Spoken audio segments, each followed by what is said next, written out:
Fellow Toastmasters and distinguished guests, a very good afternoon to you all. I am Toastmaster Priyanka Purohit, your Sergeant at Arms for today. I am delighted to welcome you all to today's workshop on Parliamentary Procedures, Club Constitution and Bylaws, presented by PQD team of District 20 and powered by Division A. To ensure the best practice for all, here are some ground rules. Make sure your visual device is fully charged and internet connectivity is available for 2 to 3 hours without any interruption or disconnections. Kindly choose a quiet location to reduce any distraction to speakers and other members. To help keep background noise to a minimum, make sure you mute your microphone when you are not speaking. Refrain from movements while camera is on during speeches. Stay seated and stay present. If you need to move, please stop the video. In case of an emergency, if you are leaving the meeting, please make sure to mute yourself and turn off your video. You can make it easier to focus on the meeting by turning off notifications, closing or minimizing running apps and muting your smartphone.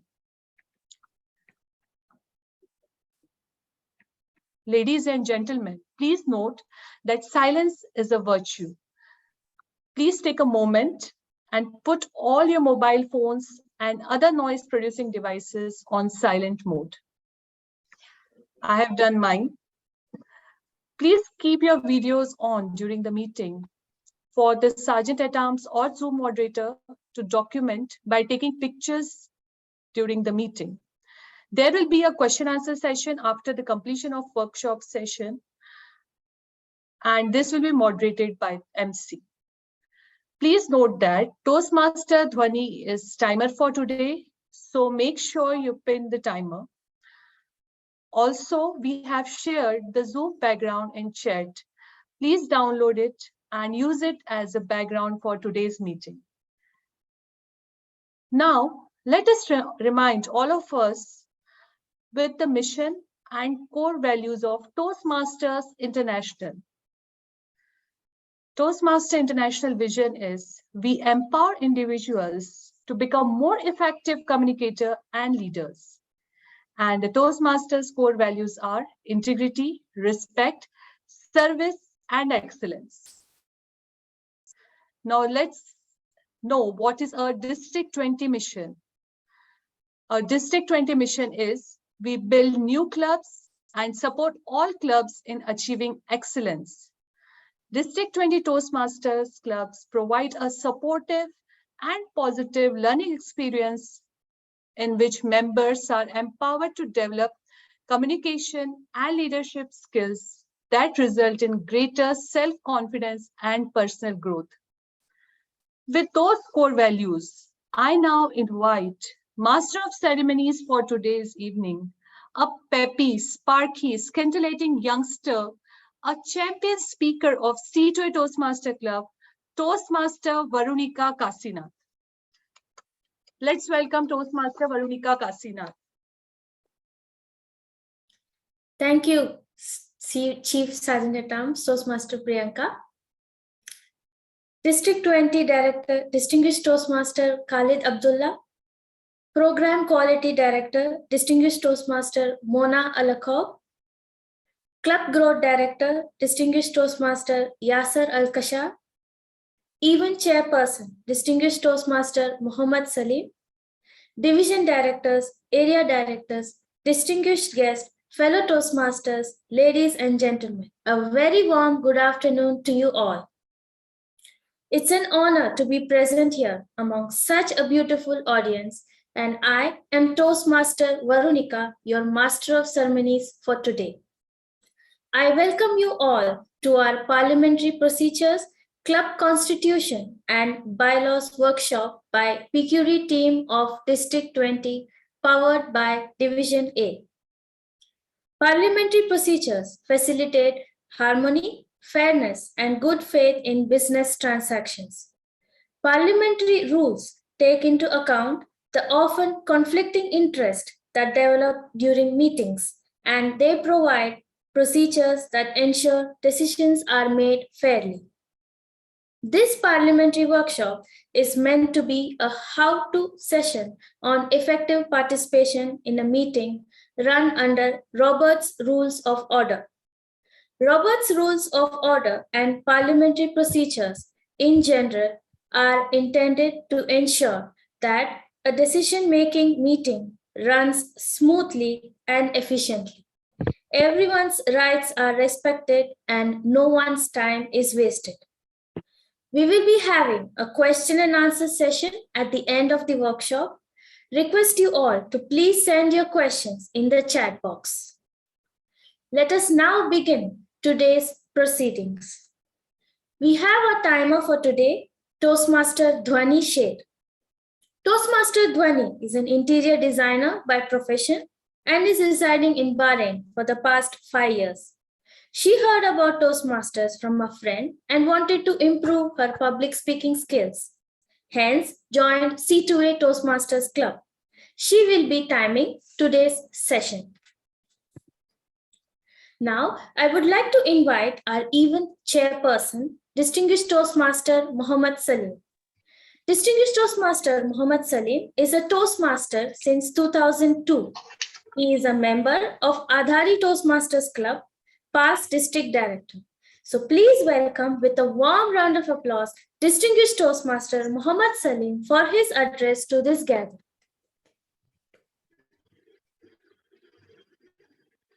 Thank you very much, Toastmaster Veronica. Can you hear me? Yes. Yeah, thank you very much. First of all, let's acknowledge the presence of the dignitaries over here. With us, we have the District 20 Director, DTM Khalid Abdulla. We do have our Program Quality Director, DTM Mona Akab, under whom we are conducting this event, and the Club Growth Director, Toastmaster or DTM Yasser Al-Kashar, our own division A Director, DTM Sanjay Gupta. And in the floor, we have one guest actually, and I was very curious to know about this gentleman. Actually, we have DTM Rick Sider, past international director, and I've just gone through his profile and I've seen a lot of inputs on the parliamentary procedure. I would surely take time to read all those things. And all the Toastmasters from Bahrain, Kuwait, Iraq, and Egypt, actually, because I saw one of the presidents from Egypt attending the meeting, actually. So this is a wonderful workshop because we already have 57 members, actually. Normally, a parliamentary workshop, we don't get this many members, but I'm very happy that we already have 57 members. This is a wonderful achievement for the organizing committee and for the District 20, that members are willing to know what is parliamentary procedure, actually. First of all, just to shed light that there is no waiting room here, so members are all allowed to join the meeting room. I'm just keeping you informed. Now, talking about parliamentary workshop, the most important aspect, people think that parliamentary workshop, leave it to the district and to the international convention. That is where we have the council meeting, and the international convention, we have the council meeting happening. But parliamentary workshop, in my opinion, actually is not just for the district council meeting. Just because it's happening before the district council meeting doesn't mean that it's pertaining only to the district. Actually.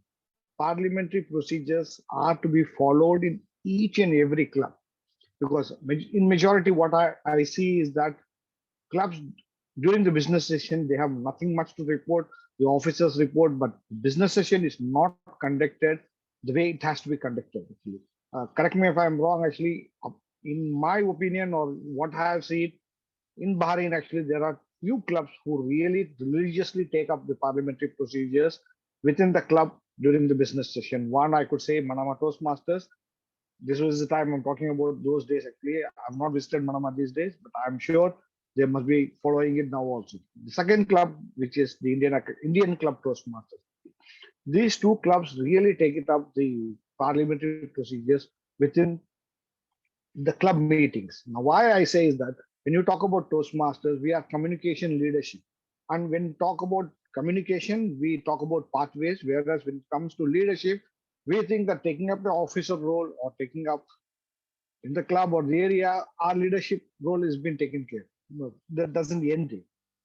In my opinion, again, that the parliamentary procedure has to be practiced within the club. Every ExCom member has the responsibility to conduct a proper way of moving motions and getting adopted in a meeting. Actually, that's the reason we are here today. We are here to learn the skills of parliamentary procedure. Actually, now the recent ExCom, the council meeting held in month of May, I would like to thank a couple of Toastmasters who really, shed light on how the meeting has to be conducted and how the motions has to be brought in.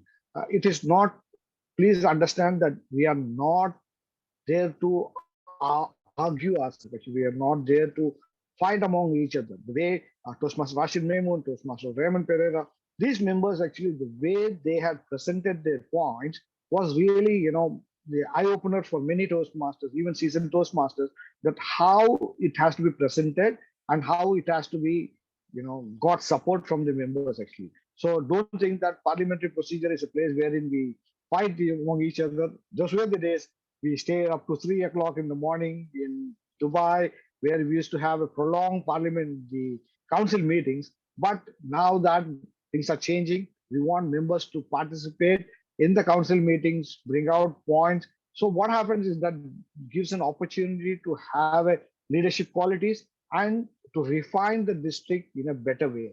That is the purpose of it. I would like to thank DTM Sanjay Gupta for giving me an opportunity to lead this small workshop, actually, the parliamentary procedure. But to be very honest, my role here was very little, actually, whereas he and few other Toastmasters whom we will be thanking it towards the end had contributed a lot. Actually, I would like to thank all the members who were part of this session, actually, the presenters, including the presenters, for making this a wonderful event. Thank you very much. With this, I would like to hand over control back to the Master of Ceremonies, Toastmaster Veronica Kasim.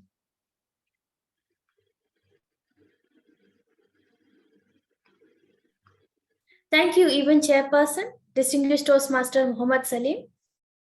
Now I would like to invite our District 20 Director, Distinguished Toastmaster Khalid Abdulla. Distinguished Toastmaster Khalid is a member of the most senior corporate club in the district, PABCO Toastmasters. Past President of First Advanced Toastmasters Club in the Middle East, Bahrain Advanced Toastmasters. Immediate past President of the third most senior Toastmasters in Kuwait, Active Minds Toastmasters. Immediate past President of Bahrain Debaters Toastmasters. Secretary of Tamakan Advanced Toastmasters and a proud member of St. Paul's Toastmasters. His purpose in life is to lead his kids by a good example of a father to be followed, and that's why he is in Toastmasters. Please welcome with a warm round of applause, Distinguished Toastmaster Khalid Abdulla for his address to this gathering.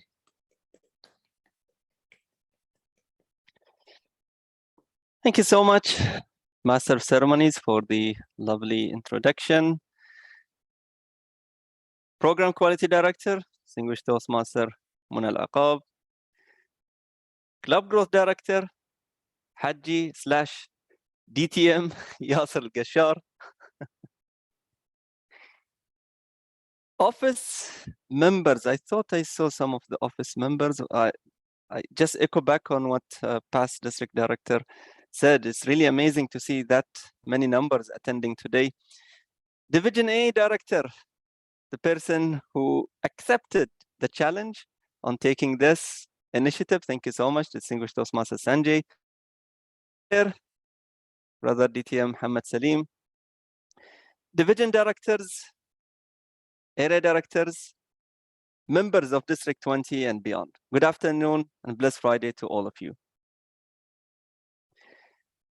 Thank you so much for the Master of Ceremony and Brother Salim for making it easy for me right now. Not just now, later on, a few minutes as well from now when I go through the parliamentary procedure. It's indeed a very important session that many ignore. And it's really amazing to see, as of now, 61 participants attending this meeting. Why are we having this at this specific time? Next week, we would be having our ExCom meeting. 3 weeks from now, we would be having our council meeting. So we need to have a common understanding on how to approach, how to make decisions, how to make sure that the right of the minority is heard, and how to make decision as a District 20, one united District 20. When it comes to the parliamentary procedure specifically, there are many incidents that comes to my mind. One of the incidents that I had in mind when I came to charter or recharter one of the clubs, one of the things that the management, which was a corporate club, said, we don't need to have parliamentary procedure. Let's have the club charter, but let's not have any business sessions. Now, I will not go into the details of why and how this came into a decision that management took, but this is something, a moment of reflection for all of us as well. At times, it's very important to have a structure, but also sometimes it's more important to think about the structure as well before even placing it or impose it. And I meant when I say impose it. It's very important to remember that we need to take care of the members as well and what their expectation is. So before we tell them or impose the parliamentary procedure, we need to make them appreciate why do we need to have parliamentary procedure. And today, all of us here, I'm sure, we are all here to remind ourselves and appreciate why do we need to have parliamentary procedures. Thank you so much for the organizing committee on taking this on board. Thank you so much for the PQD team as well on persistently, and I mean it persistently. When I say PQD, Mona said, now is the time that I can nag on you and tell you that you need to submit your slides before time. So I appreciate the quality in our PQD. Thank you so much, and back to you, Master of Ceremonies. Thank you, District 20 Director, Distinguished Toastmaster Khalid Abdulla. Now I would like to invite our Program Quality Director, Distinguished Toastmaster Mona Alakov. Distinguished Toastmaster Mona is a certified professional trainer, a Toastmaster since 2013. She has performed all Club ExCom roles several times. District ExCom Area Director, Division Director, and Head of Arabic Club Affairs. Pathway, she is Ambassador, Manager, and Coordinator. Trainer Coordinator, achieved DTM 3 times. Clubs, Mentor, Sponsor, and Coach. Vice Chair for DTAC 2020. Vice Chair Toastmasters Forum 2022. Active in 3 English clubs, 2 Arabic clubs, and a bilingual club. Please welcome with a warm round of applause, Distinguished Toastmaster Mona Alakov for her address to this gathering. Thank you, Master of Ceremony, and good evening for you all. Our District Director, DTM Khalid Abdulla, our CGD, DTM Yasser Al-Gashar, our DTM REC Bast International Director, DTM Muhammad Salim, Bast District Director, Division A Director, DTM Gupta, Division Directors, Area Directors, members of District 20, our guests from all around the world. Peace, mercy upon you all. Why parliamentary procedures? Parliamentary procedure will ensure proper or allows the club meeting to run smooth and effectively and ensure the members understand the roles they have undertaken, which will lead us to quality in meetings. And this is what our vision this year, excellence in equality. So if we start by from the members to implement the parliamentary procedures, and they know how to raise motions, how to run their meetings effectively and in equality, that means in all other levels, higher levels, they will do better and better. So therefore, I would like to thank my team, trainer coordinators, DTM Rofis and DTM Hazim Ibrahim, and our plan and development, DTM Rashid Maim. I would like to thank also Division A Director and his team to accept this project to be empowered by Division A Director and his team. I would like to thank each one here in members or guests who attend and join our meeting or our event today to get the benefit of these workshops that will be done by amazing leaders, which I would like to send my thanks also to them to accept to share from their experience to all the members. DTM Khalid Abdulla, DTM Rashid Maimoon and his team, and DTM also Sandy Stein. Thank you all for accepting the roles. Thank you for joining us. Thank you for organizing this marvelous, fabulous event, and wish you all the best and enjoy and get the benefit of these trainers who are just from their experience bringing us something very easy to implement. Thank you so much and all the best. Back to you, our MC.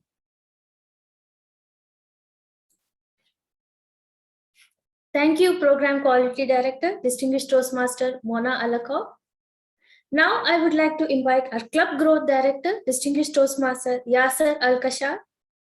Distinguished Toastmaster Yasser holds a Bachelor of Science degree in Chemical Engineering, working with Banagas since last 21 years, currently serving as Superintendent Materials Quality and Control. He joined Toastmasters in June 2012. He is one of the founders of Banagas Toastmasters Club. He has served in several positions in Toastmasters from clubs, area, division, district, and DTAC.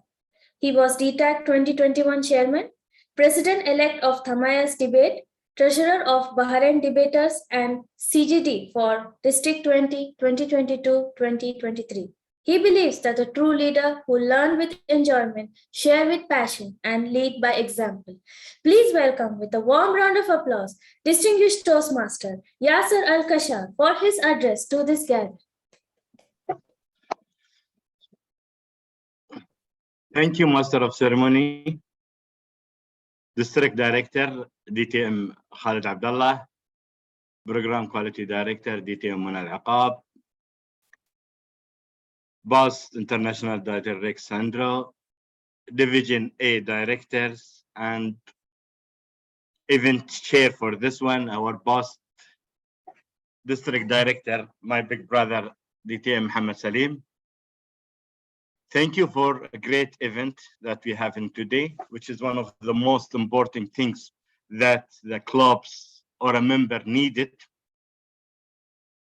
As our boss district director, that we have, you used to have our business session in the convention up to 3 o'clock early morning and all that one. This is the best of the parliamentary procedure.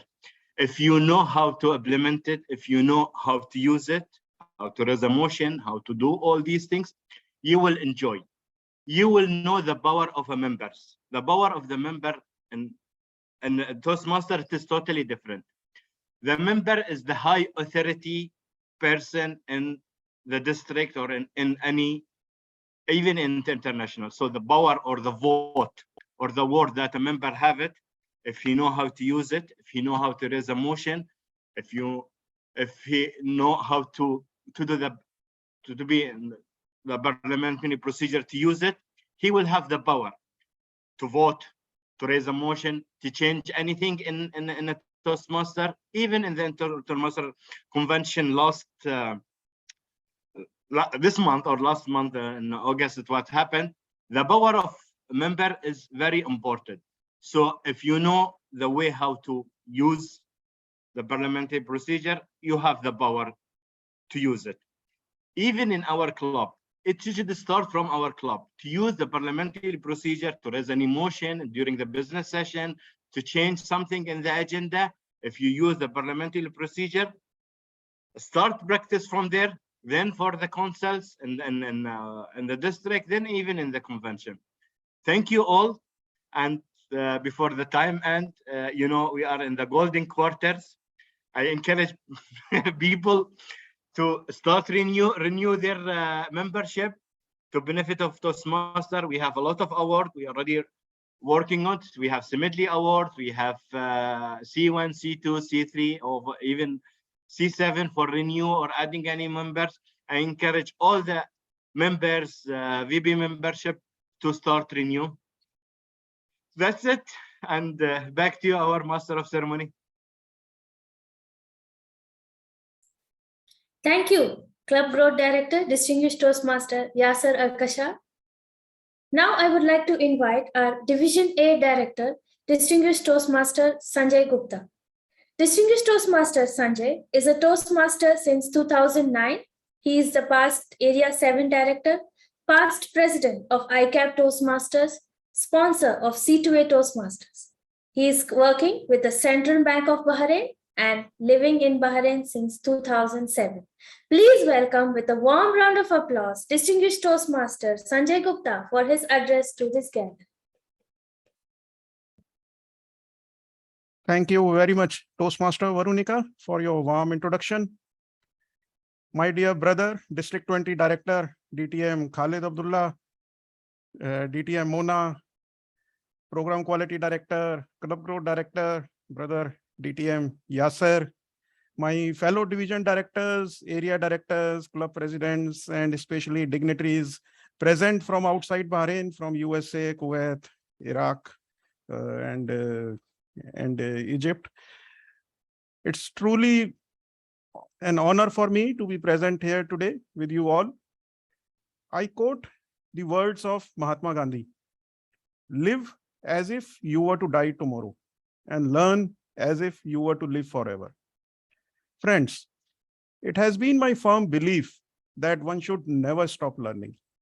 And since the time I have joined Toastmasters, almost more than 15, 16 years ago, means every single club meeting that I have attended, every single contest that I participated, every training program that I attended, I found it provided me an opportunity to learn something new, something unique every time. And today is not going to be any different. And I believe this workshop on parliamentary procedures and club constitution, this will provide a unique and useful learning experience to all of us. I share with you means first time when I attended District 20 Council meeting, I was a club president. It was truly a remarkable experience for me and also an overwhelming experience because at that time, I did not know means anything about parliamentary procedures. And what I witnessed, 300 plus people presented in a hall and district director conducting the meeting. And I was surprised. I was wondering, how can you conduct a business with 300 people presented in the hall? But what I witnessed was truly amazing. You know, the smooth conduct of business with 300 plus members present. It was truly an amazing experience. And I firmly believe today's workshop is an excellent initiative from District 20 and a unique opportunity to learn parliamentary procedures. I feel truly honored to be part of this amazing District 20 team. And I must thank from the bottom of my heart, DTM Mona, who literally pulled this together and make sure that we have a truly successful meeting. You know, she literally guided us through the process and through the organizing. And I take this opportunity to thank the chairperson of this program, the past district director, DTM Salim, because we are truly lucky to have him as in the division executive committee. So he is our guiding force. So he literally made it very simple for all of us to accept the roles and do the role play. And means I wish all the participants a truly enjoyable learning experience today afternoon. And with this, I leave the floor to the Master of Ceremony and all the presenters for today evening. Thank you very much. Thank you, Division A Director, Distinguished Toastmaster Sanjay Gupta. Now let's move on to the educational session. The first session for today afternoon is the Parliamentary Procedures Workshop. And who can be a better presenter for this workshop than a seasoned Toastmaster? Our very dear District 20 President, Distinguished Toastmaster Khalid Abdulla, who himself is a veteran in parliamentary procedures. Please welcome with a warm round of applause, Distinguished Toastmaster Khalid Abdulla to conduct this workshop. Thank you so much. Once again, Master of Ceremonies, for the, again, second time, lovely introduction. I wouldn't call myself a veteran in this, but I will definitely try my best to match up on the names in District 20, whoever gave that similar workshops in the past. And for this, let me also recognize those who somehow could not make it in here, or their names were proposed, DTM Imtiaz, DTM Khurram, and specifically DTM Khurram, who I'm getting most of the information of the slides from him. And thanks, of course, to the PQD, who is always there pushing me as well to be there outside of my comfort zone. Parliamentary procedures. So much has been said by the dignitaries in here, which would make a few of the slides here easier to go through. So let's move on with this, the foundations of the parliamentary procedures. So for the agenda, we would talk about the what, the why, procedures in the parliamentary procedures, order of business, quorum, what are all about the motions, type of motions, how to raise or present a motion, and then the chairman conduct, and at the end we would have an activity to be previewed. So what are these parliamentary procedures? Many, of course, would appreciate this gentleman. And we know the thick book that he came up with, Robert's Rule of Order. So it's a set of rules for conduct at meetings that allow everyone to be heard and to make decisions without any confusion. Yes, it's a very huge book that he made over the years, of course, but there are many simplified versions of that. And today we would be having just a snippet of what does it mean to be, or what is parliamentary procedures and how to run a conduct during the upcoming meetings. Why do we need it?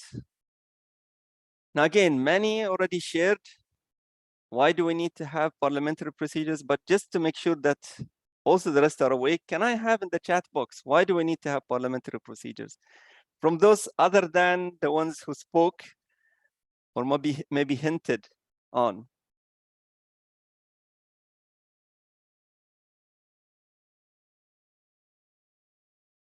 Okay, for orderly functioning the meeting, to give everyone an equal voice, maintain discipline, when to say, what to say, and how to say it. Thank you so much, everyone. Smooth running of a meeting, very important. Run meeting smoothly. To have discipline, that's also very important. So all of what you said is correct. Keep focus. Thank you so much, AD Tosin. It's very important to keep focus. So all of what you said is correct. First one, already you said it, checked, maintain order. We need to maintain order, just like Distinguished Toastmaster Sanjay said. How would you maintain an order in a council meeting with that many members in? So that's why, that's the first and most important one, important reason. A chance to be heard, especially the minority.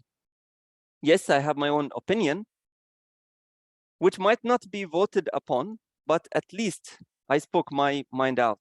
So I was heard. Enable the assembly to express its will. Many believe, especially the new members, when they join, they believe that the president owns the club. That's not true, is what Distinguished Toastmaster Yasser said. It's the assembly, it's the members. The members come first. Fair and impartial chance for all. Yes, minority might voice their opinion, but then the majority would rule. procedure in the parliamentary. So how to conduct orders of business. And let's start with the club. Why club? Because out of the club, everything that comes out of the club from area, division, district, and beyond would just be in a way similar. And there are 3 options in here for the order of business. And let's have more interactions as well in the chat. Which of the 3 you feel is the correct one? 1, 2, or 3?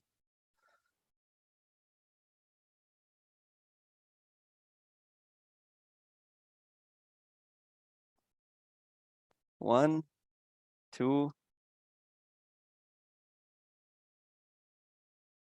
1, 1, 1, 2. No one is speaking 3? I'm just saying. Oh, okay, Rashid. Okay, someone picked a 3. Okay, DVD, thank you. 3. Okay, so let's move on and see which of them is correct. Of course, I can see majority went for 1. So 1 is the correct order of business. So we start the business in the clubs by calling the business to order, reading and approving previous minutes, reports of officers and standing committee, special orders, we'll come to that in a minute, unfinished business, new business, and then announcement and adjournment. So this is a very simplified version of how to have an agenda for a business session, order of business.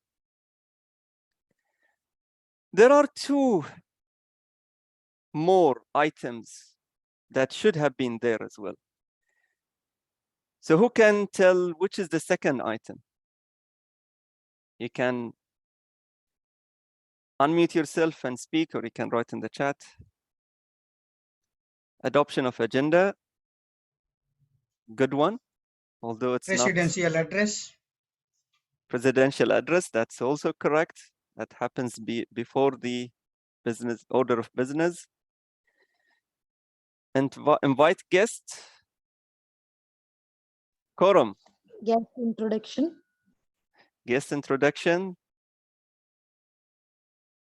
I think it was already said in the chat box. It's quorum.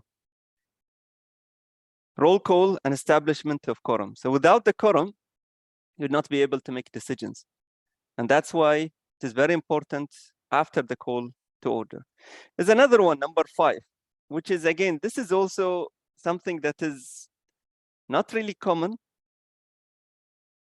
Approval from the members to pass on the reports of officers and standing committees. Okay. Any other answer? And not the adoption of the agenda? No.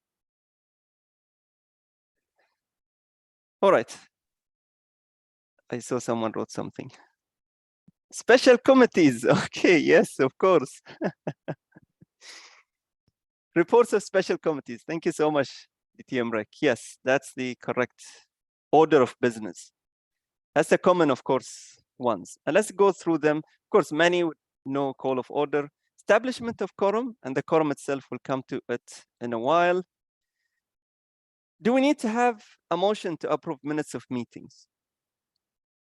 And that's as per the Robert's rule book. It says, yes, only if there are amendments in the minutes to the meeting, or when there was no quorum in the previous meeting. So for that, yes, you would need to have a motion to adopt the minutes of meeting. All right. Then comes, of course, the officers' reports, the standing committee reports. And the standing committee reports, we have, of course, part of it would be the audit committee. Yes, many of the clubs might not have this, but yes, it is really encouraged to have an audit committee, even if it is for clubs. And then special committees. What could be special committees? Could be social committee, could be logistics committee, nowadays, many are also assessing the option of going back to either physical or hybrid or keeping it online. So you can have logistic committee just to look at that. Any anniversary. Any anniversary, yes. Any committee that is of a special, let's say, maybe period of time that is dedicated for something. And then we have the special orders. So special orders are there part of TI, of course. You need to have nomination report. You need to have elections. So it is stated there that you have to have it. And of course, it happens on a specific time of the year or of the, yes, basically of the year. When it comes to the council meeting, as I said, it would look similar. There are a few items that are mandatory when it comes to the council meeting. It's mandatory to have district mission review. It's mandatory to have credential committee report, basically to know whether we have quorums. It's mandatory to confirm appointment district leaders and the overall actions, office, the reports, DD, PQD, CGD, PRM, finance, especially when we are going to this coming council, we need to have to approve the budget. So finance report is important. Conduct district business and present district committee reports. After adjournment, this is new to me, honestly. When I read it, it was new to me. District training. So you cannot raise a motion to drop training, even if it is after the meeting. That was honestly new to me when I read about it. All right, quorum. Let me go through each one of them. For a club, it is 50% plus 1 of the active club membership. And remember that. Only the active membership, not the base. District ExCom, same thing, 50 plus 1 of voting members of the district executive committee. And when I say voting members, logistics, district logistics, and for example, head of Arabic, club affairs are not counted because they are not voting members. For district council, it is 1/3 of presidents and VPs. Simple, but at times confusing. I agree. Let's move on and just make sure that we got this right. So let's have an exercise. A club has 30 total members. 24 are active, 4 inactive, and 2 honorary. 13. Okay, 13. Anyone says other than 13? I can read the chat box. 12 plus the presiding officer can be, if the presiding officer is a member, is that counted? Presiding officer. Yeah, it is. The presiding officer would be counted as well. So can he or she vote a cast vote to approve agenda or approve an item? No, and here we're just talking about the quorum now. We're not talking, I know where we're going with this. We'll come back to this. I know where we're going. Of course, the presiding officer would not be able to raise a motion unless he or she steps down from being the presiding officer. I can see many coming in, 13, 16, 13, 13. I saw something from past ID, more than a majority, not 50 plus 1. So DTM Rec, if you wish to also correct that, Thank please. you, Mr. Director. Basically, you are rounding up. Okay. And for example, 12 is not a majority, so you have to round up. If you make it plus 1, let's say it would have been 12.2. Well, you can't have 0.2, so you round up to 13. Absolutely. Yeah, absolutely, so 50% yes. plus 1 is not really correct. It's a majority. And to get that, you round up. That's coming from the book itself. Thank you. Thank you so much, DTM Rec. Yes, that's absolutely right. Thank you so much. So I see many said 13, and the answer is 13. Yes, for a 24, because the others are inactive. Is it clear? If anyone wishes to have any question, we can entertain very quickly this question, because very important to know the quorum. So let's go back to this. So it was 24. So half of DTM 24 Khalid? is 12. Yes, DTM only. Someone has asked, what is the criteria of inactive members? Okay.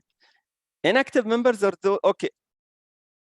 That's very nice question, but I'll leave it to DTM Sandy because she would come and cover that in a while. But very quickly, it's those who haven't paid their membership, inactive members. That's very straight answer. But DTM Sandy would cover this into even the honorary members. She would cover that later on.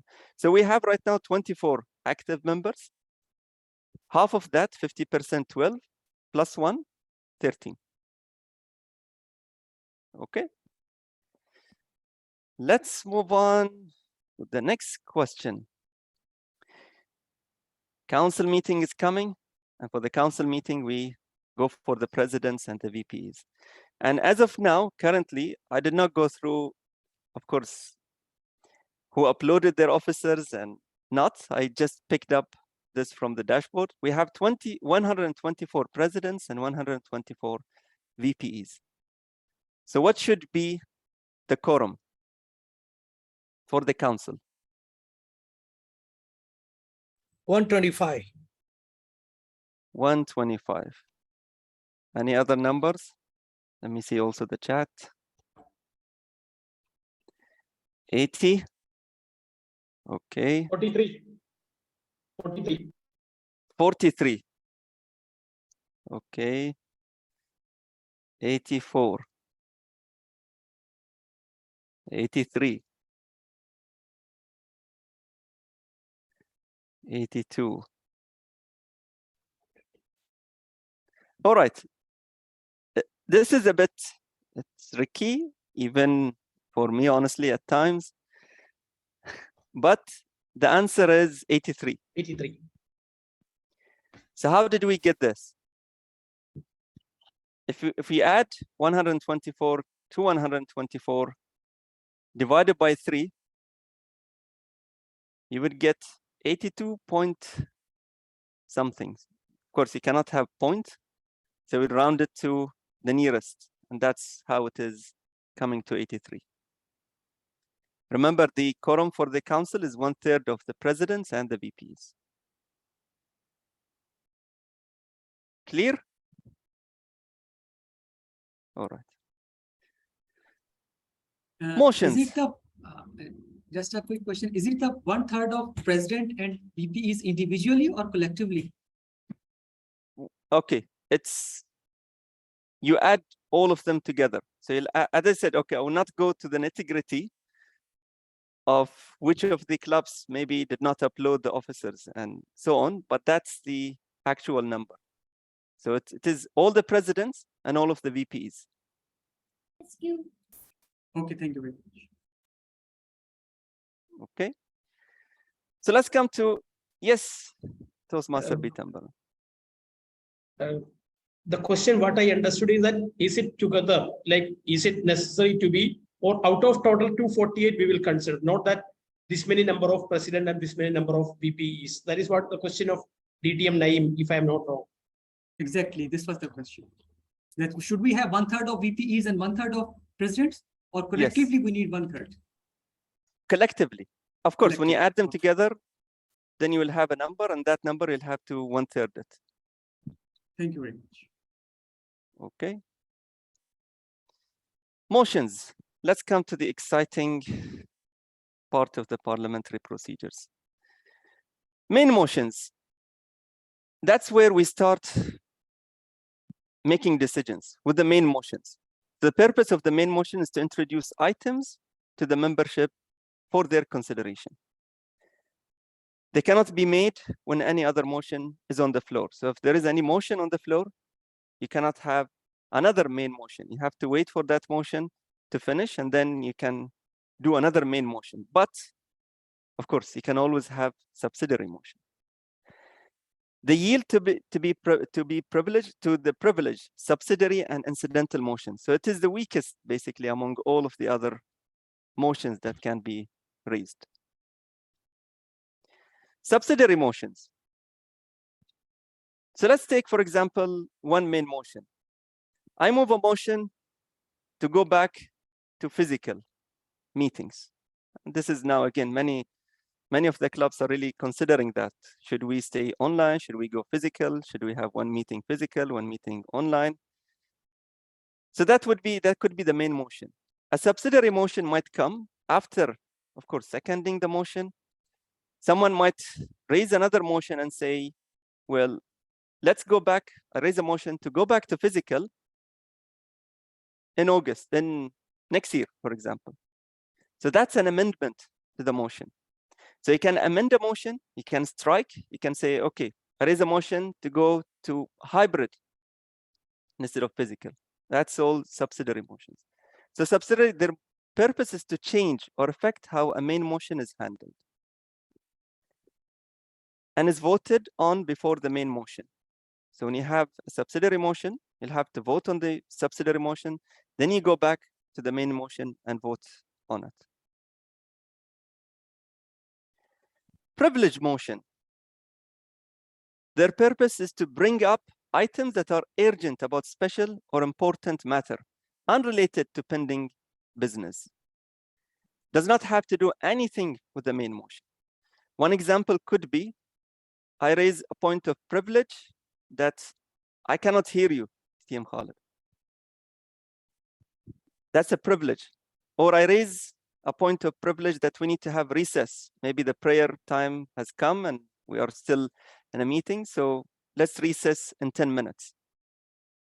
That's all a privilege motion that has to come, that has to be there and attended even if there is a motion on the floor. Incidental motion, their purpose is to provide a means of questioning procedures concerning other motions must be considered before any other motion. There might be a motion on the floor that is not clear. So someone might raise a motion and say how to clarify that. So that's all incidental. That's part of incidental motions. There are, of course, many subcategories of those motions. And the intention behind today's session is just to have to touch upon basic ones of them. So I left that in, and I would be sharing in the chat box, of course, elaboration on each one of them. You see, some of the motion requires 2/3 of vote to be adopted. Some of the motions does not need or don't need to have second. Some of the motions may interrupt speakers. They're all here explained. I will, for those who would like to have more elaboration on this session, I will send 2 nice summary of all of that. And of course, we'd be practicing some of them as well later on. How to present a motion. And this is just the basics on how to raise a motion. Obtaining the floor. Wait until the last speaker has finished. So you cannot, especially the main motion, you cannot raise a motion while someone is speaking. Rise and address the chairman by saying, Mr. District Director, Miss President. Wait until the chairman recognizes you. So in Zoom, might be just a raise of hand. So you'll raise your hand and then wait for the district director or for the presiding officer to acknowledge you and ask you to speak. Make your motion. Speak in clear and concise matter. Always state the motion affirmatively. And how to do it? I move a motion to do that, and instead of I move a motion not to do that. So make it affirmative motion. Avoid personalities and stay on your subject. Many of which might raise a motion and make it like a story. Keep it short. You would have your own time later on, of course, during the debating of the motion to state why are you raising the motion. So just keep it very short. Wait for someone to second your motion. By seconding the motion, if you have someone seconding the motion, the person does not mean to agree with you, but he or she wants to give the motion a chance. So by seconding a motion, you are not really agreeing on the motion. You're just there to ensure that the motion is given a chance to be heard by the assembly.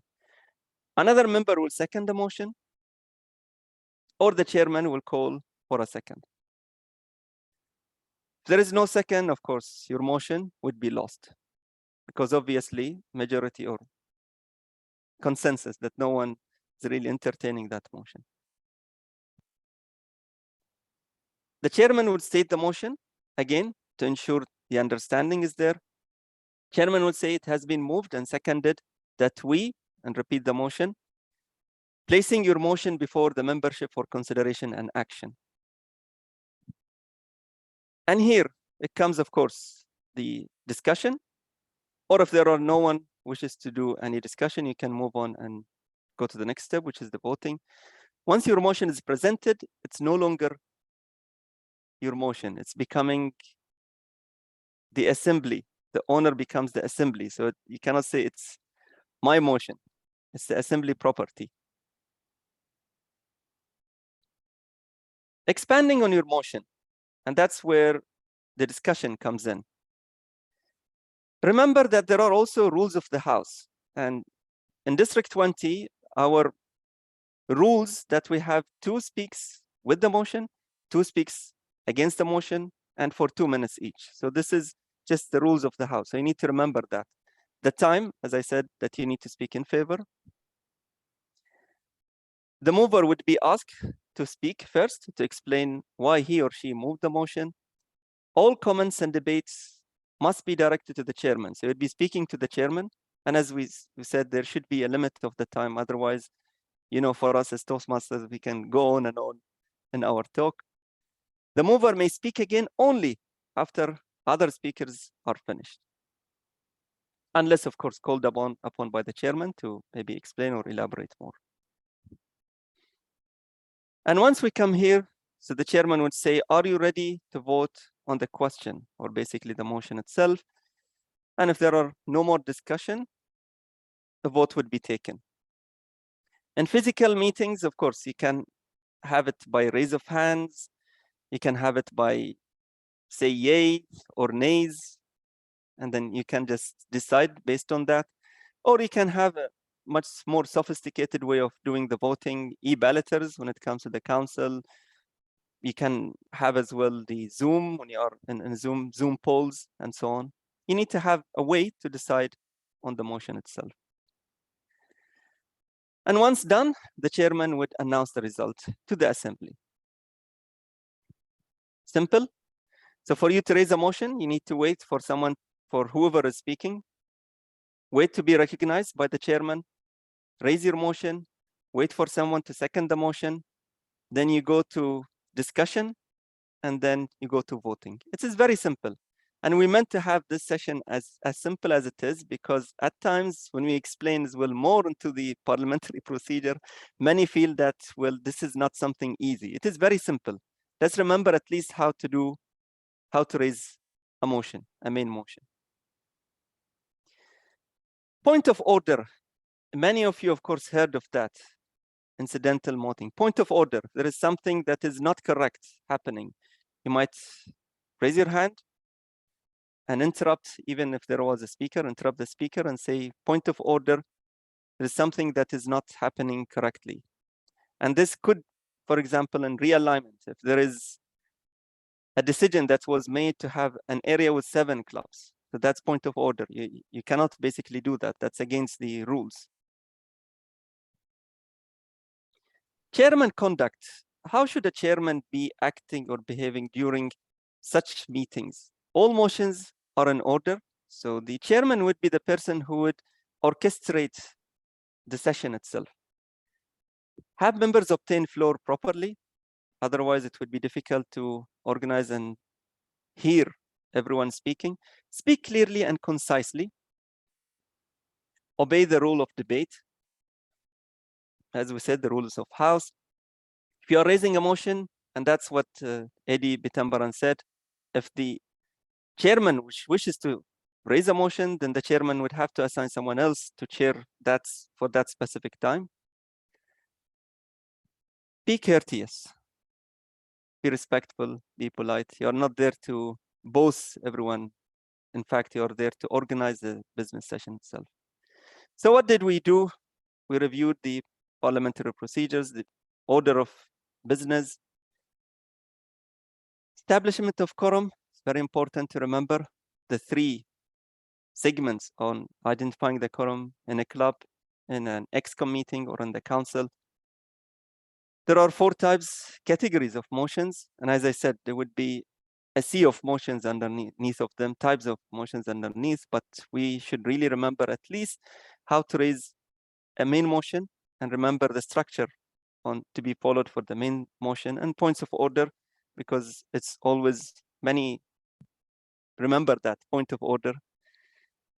The assembly rules, they have the final say on everything. And that's the beauty of our Toastmasters organization. The power goes to the members. And this is why we are emphasizing the Robert's rule of order, because we have an obligation toward you, of course, to be heard, for us to hear you. So thank you so much. And I believe the Q&A would be toward the end. And with this, I give back the control to our master of ceremony.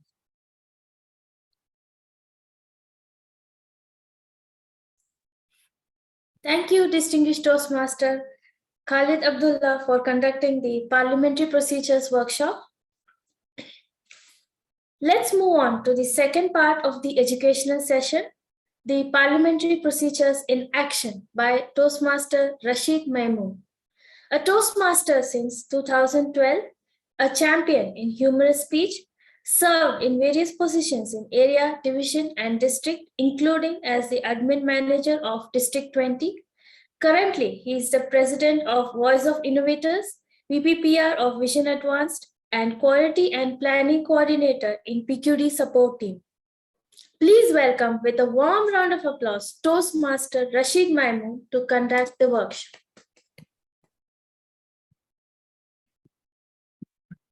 Good afternoon, fellow Toastmasters, wonderful guest. First of all, Assalamu alaikum and a blessed Friday to all of you.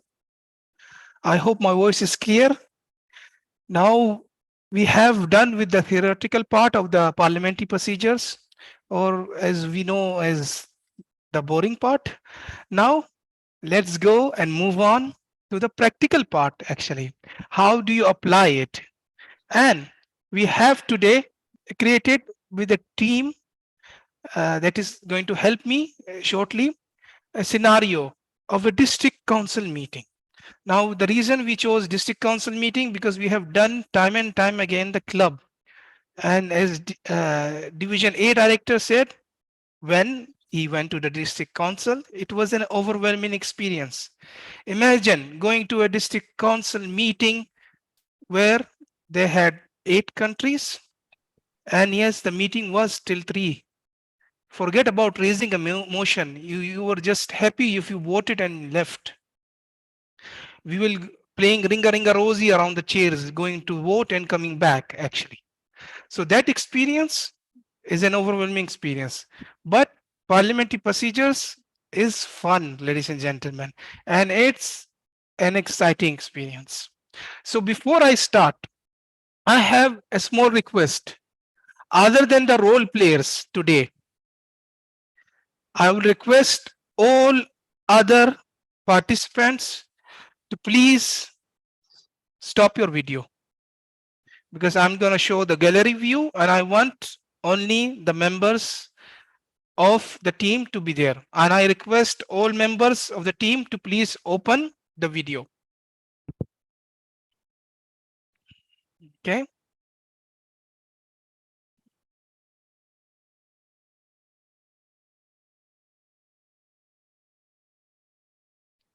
Wonderful. So the timer, you can keep it open, of course. Yes. DTM Rick, may I ask you to please stop the video for this session, if it's possible? Thank you. So with me, I have a team today who will be part of the district council meeting. Starting with our program quality director, played by our program quality director, DTM Mona. She's really serious about the role. So, and we have our parliamentarian for the meeting, DTM Pramod Bose. We have also Toastmaster Prajwal as our finance manager. we have Toastmaster or Distinguished Toastmaster Rufus Pinto, our admin manager, our credentials chair, Toastmaster Kondal Reddy, our Division W Director, who has not renamed himself, to his Distinguished Toastmaster Naeem Yusuf, our Area 66 Director, Toastmaster Hamad Vikharuddin, the President of Excellence Club, Toastmaster Vishal Khan, President of Troublemakers Toastmasters, Toastmaster Nasreen, and VP Education of Troublemakers Toastmasters, DTM Saira Ranch. Now, ladies and gentlemen, sit back and enjoy the district council meeting like you have never experienced before. We'll start our meeting with our admin manager. Over to you. According to Michael Foot, all is fair in love and war and parliamentary procedures. Good evening, fellow Toastmasters. Welcome to the first meeting of the District Council for the term 2022-2023. Please be aware that you will be kept on mute now. Use the right hand icon if you wish to speak during the meeting. Either me or fellow host will unmute you if you want to speak. Please join me in welcoming a handsome District Director, Distinguished Toastmaster, Rashid Maimoon.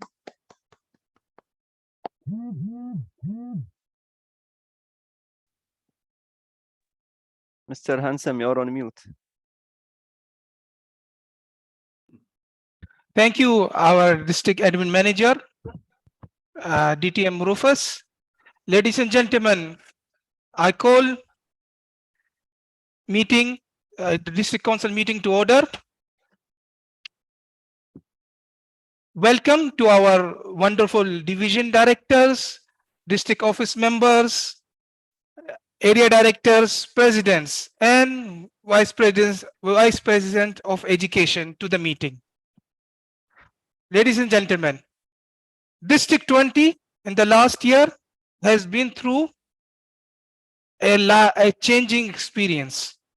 We have seen shifting from virtual meeting to hybrid meeting, and we have seen some great work being done in clubs and at the area level. Now is the time, this term, that we continue the work and take the district to a new height. And this cannot be done by the district itself. We need the help of all the members and the clubs and our district council members for sure. So ladies and gentlemen, let's join hand in making the district prosper and take it to the next level. Ladies and gentlemen. Now, ladies and gentlemen, let me ask our program quality director, DTM Mona, to read the district mission. Good evening, everyone. The district mission is, can you repeat after me, please? We build new clubs. We build new clubs. We build new clubs.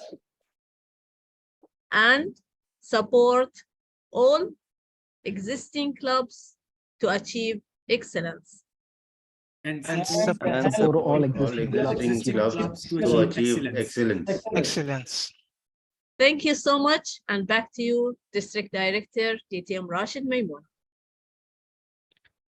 Thank you, DTM Muna, our Program Quality Director. Now, let us move on for the adoption of the agenda.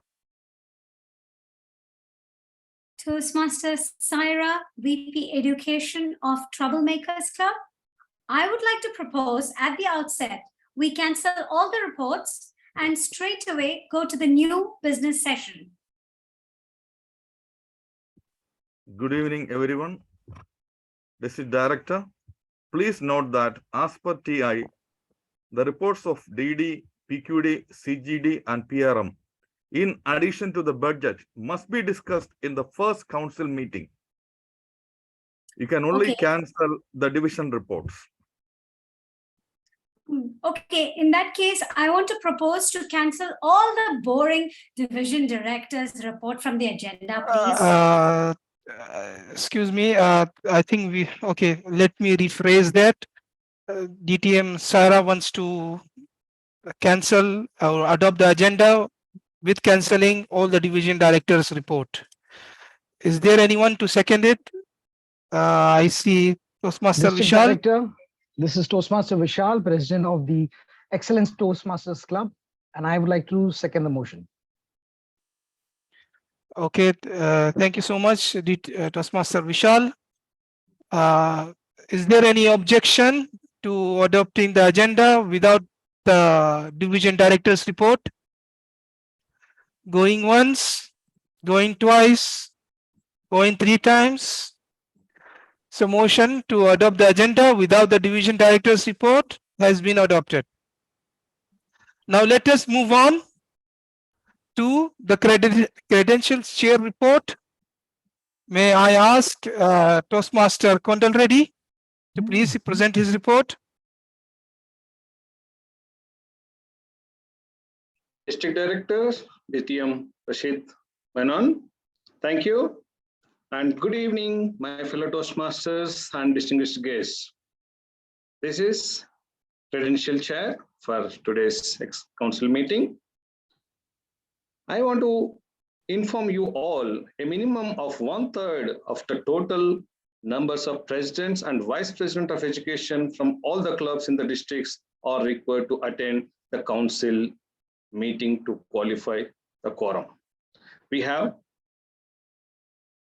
240 eligible members, and we required a minimum of 80 members, and so far we have 96 members of VP education and presidents at present in the meeting. So I'll confirm that the quorum is established. Over to District Director. Thank you, dear Credential Chair, and thank you for the members to be vigilant and attending the meeting, so we might have the quorum. Now I may request the admin manager of the district to inform us about the minutes of the previous council meeting. Mr. District Director, the previous minutes of meeting were circulated to all the council members. There were no corrections sent. Back to you. Thank you, our admin manager, DTM Rufus. So there has no objections, no correction been received. So is there any objections to the approving of the minutes? Going once, twice, hearing none, ladies and gentlemen, the minutes of previous council meeting are approved as circulated. Now let us move on, ladies and gentlemen, to the approval for the appointed officers. As you may have well know that we had 2 positions that required filling up because there were no one taking up during the end of last term, which is the post of Division W Director and Area 66 Director. So we have distinguished Toastmaster Naeem Youssef for the position of Division W Director and Toastmaster Hamad Yuqaruddin for the position of Area 66 Director. Is there any objection to the appointment of these officers? Yes, I object. Toastmaster Naeem is not even a member of Division W. So how can he be the Division Director? Thank you, Toastmaster Saira, but please next time, please introduce yourself, then speak.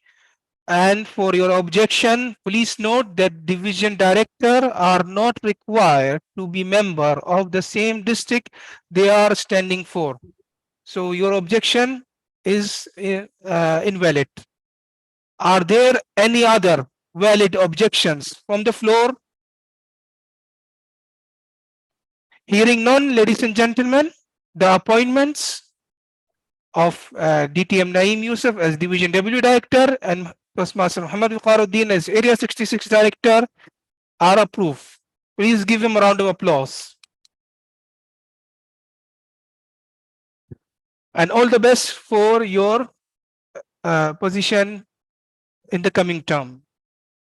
Now it's time to move on to the approval of the budget, district budget, and let me call upon our wonderful and mathematical wizard himself, the finance manager of district, Toastmaster Prajwal, to present the budget for the year 2022-2023.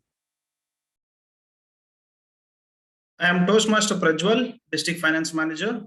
Dear District Director and fellow officers, good evening.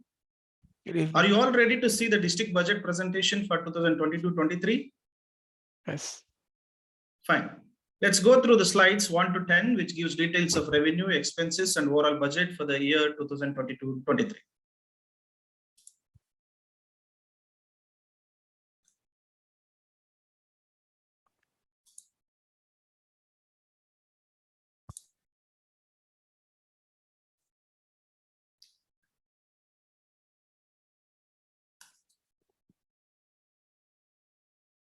Ladies and gentlemen, thank you for patiently listening to the budget presentation. If you have any doubt, please let me know. I'll be happy to clarify. Thank you to our wonderful finance manager. Toastmaster Vishal, do you have anything to add? Well, thank you, Finance Manager Toastmaster Prajwal. I, Toastmaster Vishal, President of the Excellent Toastmasters Club, would like to raise a motion to kindly approve the budget as presented by the Finance Manager. Thank you for your initiative, Toastmaster Vishal. Is there anyone to second the motion presented? Yes, I have DTM Naeem. Thank you, District Director. This is Toastmaster Naeem Yusuf, Division W Director. I second the motion raised by Toastmaster Vishal on the floor. Thank you. Thank you, Toastmaster Naeem, Division W Director. Now there is a motion on the floor. I think there is no need for discussion. Is there any discussion from the floor? Yes. The finance report, do you want to discuss, DTM Sarah? Yes, I raise a motion to, no, it's okay. Okay, the motion, there is already a motion, so you cannot. So since there is no discussion, ladies and gentlemen, let me request the IT team to create a link for the vote and send it to the members in the chat. The motion to adopt the finance report as presented. Let us wait a few seconds. Yes, thank you, IT team. Ladies and gentlemen. Okay, so thank you, ladies and gentlemen, for voting for the proposal. The proposal was to adopt the finance report as presented. The motion has passed with 95 votes with the motion and only 1 vote against the motion. Anyways, now, ladies and gentlemen, we'll move on to the new business session. Is there any other business from the floor to be discussed? Yes, DTM Saira, I see your hand. Toastmaster Saira here once again. Instead of bearing all the costs. Can you identify yourself, your club, please, for the record? Again? Oh, okay. Toastmaster Saira, VP Education of my club, which is the Troublemakers Toastmasters Club. Instead of bearing all the cost and paying for the trophies, venues, food. Wait. You just have to raise the motion first, then you have to explain. have you raised the motion? What is your motion? Can you state it again, please?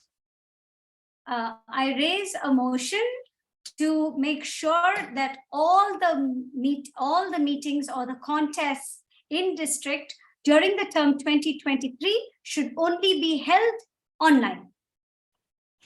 Okay, ladies and gentlemen, so we have a motion on the floor that all the contests during the term 2022-2023 will be held online. Is there anyone to second the motion? I see the Area 66 Director. Yes, please. I, Toastmaster Muhammad Waqar, Area 66 Director, second the motion. Thank you, Toastmaster Waqaruddin. Ladies and gentlemen, we have a motion on the floor which states that we have all the contests during the 2022-2023 term to be online. Now, since it's a matter of great importance, let me open the floor for discussion. As the House rule states that we will have two for with the motion and two against the motion. Let us start with somebody speaking for the motion. And please raise your hand and acknowledge yourself. Yes, Toastmaster Sarah, I see you. Please go ahead. Toastmaster Sarah, VPE of Troublemakers. The reason I have the motion raised is because you see the bearing of all the costs and of the trophies, the venues, for the food. And, you know, when you have all that delicious junk food, people are just getting fat. And I'm worried about everybody's fitness, facing problems that we have, like finding judges, chief judges, role players, everything, getting bored, hearing all these various discussions of the dignitary speeches in a physical meeting. See, these are the main reasons why I want to do this. In a physical meeting, we have all these issues, but we have to pay for the camera because nowadays it is all hybrid also, and the sound system goes bust. It's all so much, it is so much more cost effective to hold the contest online, especially now. It's, you know, it's not even safe. Monkeypox and God knows tomorrow there'll be a chickenpox outbreak. You never know what is happening nowadays. I don't need to ramble, but this is of vital importance. That is why I propose to keep it online, and you know, that way at least some of us who are getting bored can shut it down, our video muted. Okay, okay, I think we get the gist, DTM Sarah. Is there anyone speaking against the motion? Yes, I see Toastmaster Naeem. Please, Toastmaster Naeem. Thank you, District Director. This is Toastmaster Naeem Yusuf, Division W Director. With all due respect of the concern raised by Toastmaster Saira for holding the session, meeting, and contest online, I have my own concerns also. First of all, we shall be very much thankful to the God Almighty that now we are being relaxed from the COVID situation and life is becoming normal, going to normal, towards the normal situation once again.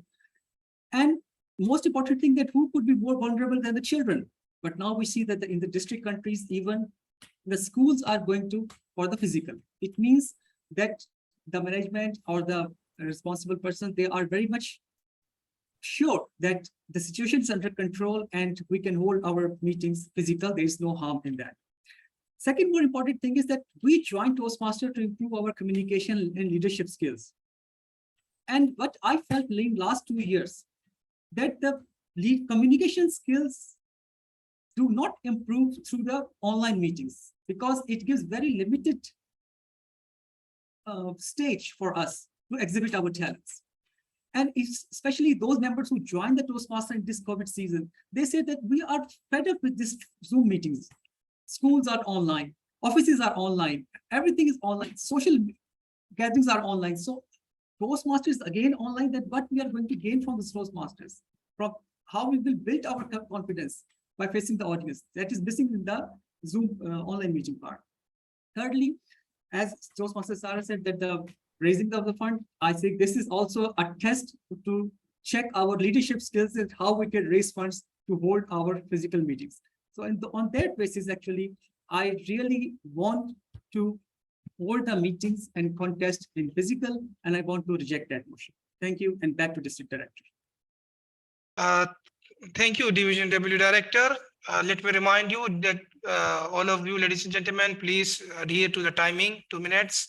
Now, let us go to hear from somebody who is with the motion. Yes, Area 66 Director. Good evening, District Director and fellow members. I am Toastmaster Muhammad Waqar, Area 66 Director. I am with the motion and agree with all the things Toastmaster Saira stated in her reasoning. Also, I have no experience organizing physical meetings. How do you expect me to do a physical contest? It will be really tough for us to adapt. And I don't want, which why I am with the motion. Thank you, and back to you, District Director. Thank you, Area 66 Director. Let us hear from one more who is against opposing the motion. I have Toastmaster Vishal. I see your hand, please. Thank you, District Director. I am Toastmaster Vishal, President of the Excellence Club. Well, I also reject the motion because many members in the club whom I've interacted are, literally fed up with the online meetings. We are honestly ready for a physical meeting. And some have already started holding physical meeting and as well as hybrid meetings. The experience that we will gain from these meetings can be carried through and shared at area, division, and district level. The learning and the benefit of physical meeting really outweighs that of an online meeting or even an online contest for that matter. That's why, ladies and gentlemen, I am against the motion which is raised. Thank you. Over to you, District Director.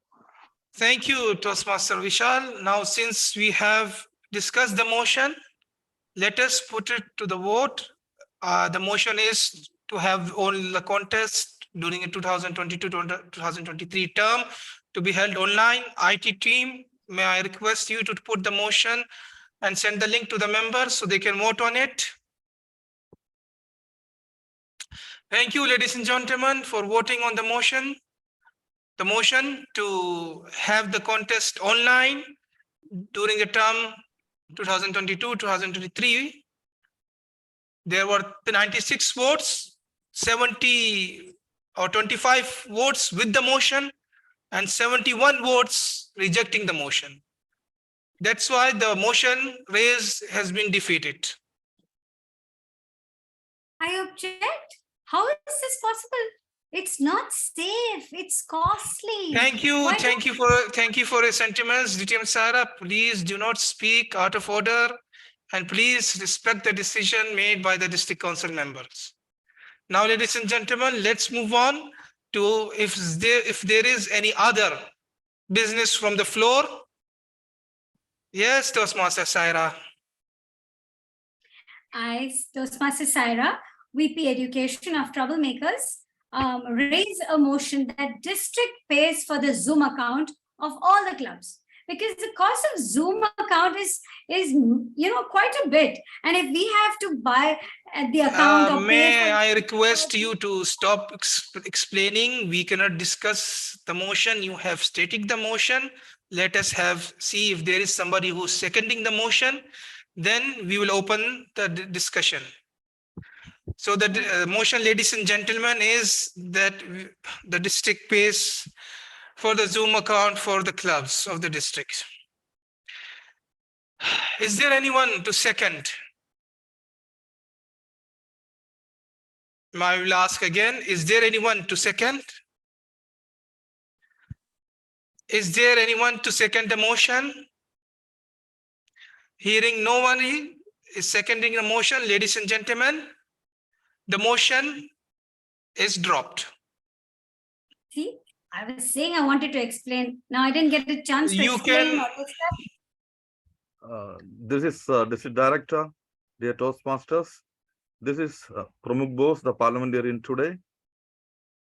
Toastmaster Sarah, unfortunately, there was no one who seconded your motion. So your motion is dropped and is not open for discussion. Over to you, the district director. Thank you. Thank you, District DTM, our parliamentarian, DTM Pramod. It's more than fair, DTM Saira. This is what the House has decided. We cannot intervene further or discuss the matter further. Now, let's move on to any other business from the floor. Is there any other business from the floor and probably from somebody else? Yes, I have Toastmaster Nasreen.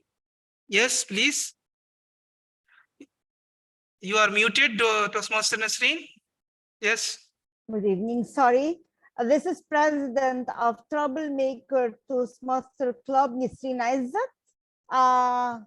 Dear District Director, I would like to raise a motion to remove Toastmaster Sarah from the membership of the Toastmasters. I second that motion. I second. Wait. What's going on here? What did I do? Why are you thinking of kicking me out of Toastmasters?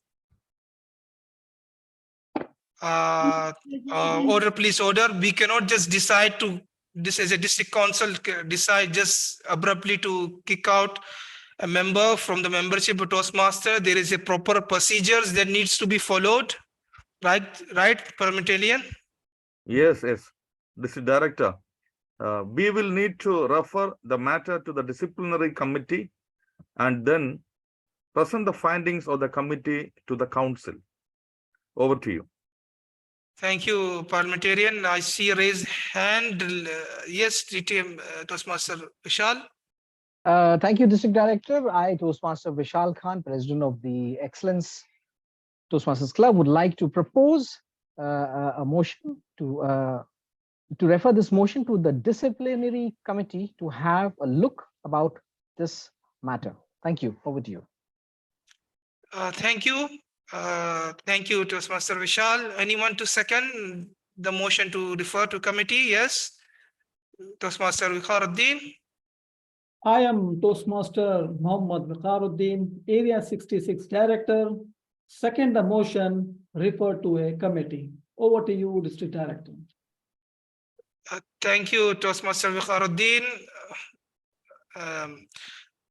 Are we, since the motion has been made to refer the main motion to remove Toastmaster Saira from the membership of Toastmasters, and it has been seconded, is there anyone to discuss the motion? Please not. Is there anyone to discuss? Okay. Okay, and anyone to discuss? Please not. Yeah, okay. Okay, ladies and gentlemen, since there is no one to discuss, let's vote on the matter. The motion to refer the main motion to kick Toastmaster Saira out of, or to remove Toastmaster Saira out of Toastmaster membership. IT team, please arrange the vote quickly, please. Yes. Okay. Thank you. Thank you all for voting for the proposal to refer the matter to a committee, a disciplinary committee, to look into the motion, or that is to remove Toastmaster Saira from the membership of Toastmasters. It has been passed by 94 votes with the motion to refer and 2 votes against the motion. With that, ladies and gentlemen, our time for the business session has ended. I adjourn the district council meeting, the first district council meeting, and thank you for attending. See you at the next council meeting. Thank you, ladies and gentlemen. Okay, that's a call. Ladies and gentlemen, please give a round of applause to our role players, our president of Troublemakers, Toastmaster Nasreen, VP Education of Troublemakers and the Troublemaker herself, DTM Saira, our voice of reason, parliamentarian, DTM Pramod, the finance person, Toastmaster Prajwal, with such an amazing numbers that you showed us in your presentation, and our Division W Director, Toastmaster Naeem Youssef, Area 66 Director, is friends with the troublemakers, VP Education, Toastmaster Vikharuddin, the President of Excellence Club, the Sound of Excellence, Toastmaster Vishal, our PQD as the PQD, DTM Mona, and our admin manager, who's been minuting down all of this that is going on. Thank you very much, ladies and gentlemen. Thank you for listening. That was the encouragement, what happens really in the district council. And if you think that this is making you laugh, join the district council meeting in 3 weeks' time, and you will see more in actions and more things to be experienced. Now, how better to promote a district council meeting than this? So I'm sure that we will have a wonderful or a quorum. Any questions will be entertained at the end or in the private chat. I'm happy to answer it. And with this, let's move on to another scintillating part. Over to you, Master of Ceremonies. Thank you, Toastmaster Rashid Maimun, for conducting the Parliamentary Procedures in Action workshop. Now, let's move on to the final part of the educational session, the Club Constitution and Bylaws workshop by Distinguished Toastmaster Sandy Stein. She has a master's in education in TESOL, a senior instructor for final year experience at American University of Kuwait, and an educator for 35 years. Sandra believes people learn best when they are actively involved and enjoying themselves. Sandra has extensive experience in public speaking, leadership, and training. Please welcome with a warm round of applause, Distinguished Toastmaster Sandy Stein to conduct the workshop. Thank you very much, MC Toastmaster Veronica. And can everybody see my screen? Yes. Wonderful. All right. Here. So who can tell me, why do we need to know anything about the club constitution? What's it for? Anybody know? You can go ahead and write it in the chat, please. Actually, I have to open up my chat. Okay, there it is. Come on. All I got was about the DD being smart and intelligent. Okay, so why do we need a club constitution? Anybody? You don't know? Okay, well, we're going to find out today. Why do we need a club constitution? First of all, in order for you to understand the club constitution, you have to understand that the Articles of Incorporation of Toastmasters International are there, and our club constitution is a subdivision of it. So it talks about the name, the purpose of Toastmasters International, its limitations, property, and applicable corporate law.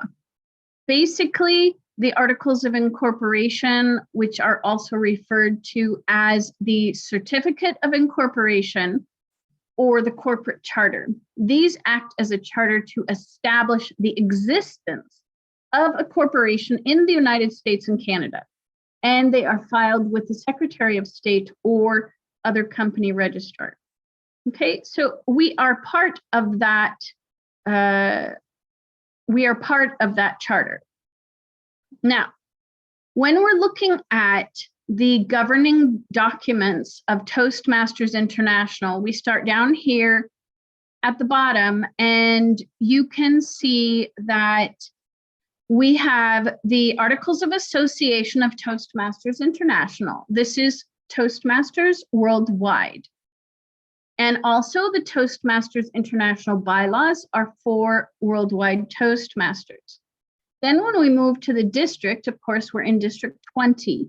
we have the district administrative bylaws, and then we have what's common to all clubs that we're going to talk about today, which is the club constitution. And then what is specific to each club is the club addendum. It was previously called the club bylaws, but it is now called the club addendum. And we're going to go into the club constitution and all of its articles and briefly touch on the club addendum, because honestly, there's not a lot to be done with the addendum, but we will go over that. So looking at the constitution of the club, it has two different parts. There's a Form A and a Form B. All right, so the first part is the club constitution for all the clubs, and then the addendum is Form B, also known as the club bylaws. This is what Form 6A looks like. It is the constitution. And basically, when you are going through, if you have not done this for your club, your ex-com needs to do this and make sure that you fill it out and go through it all. So we're going to talk about each of the articles. Does anybody know how many articles are in the club constitution?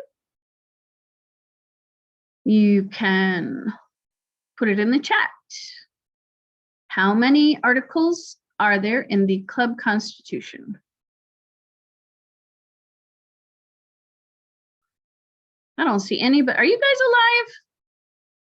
Is it my chat is not working?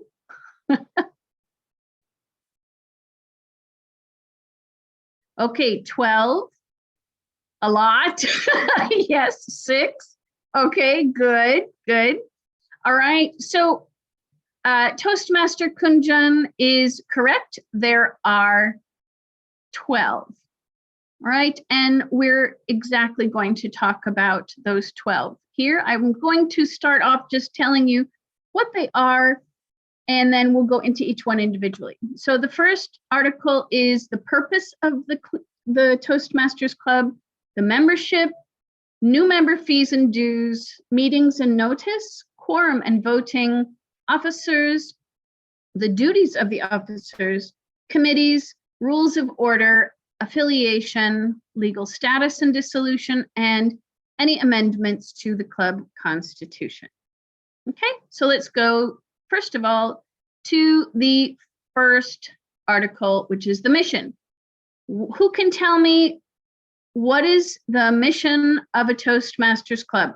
Who can unmute themselves and go ahead and give me the mission of a Toastmasters Club? You can go ahead and unmute.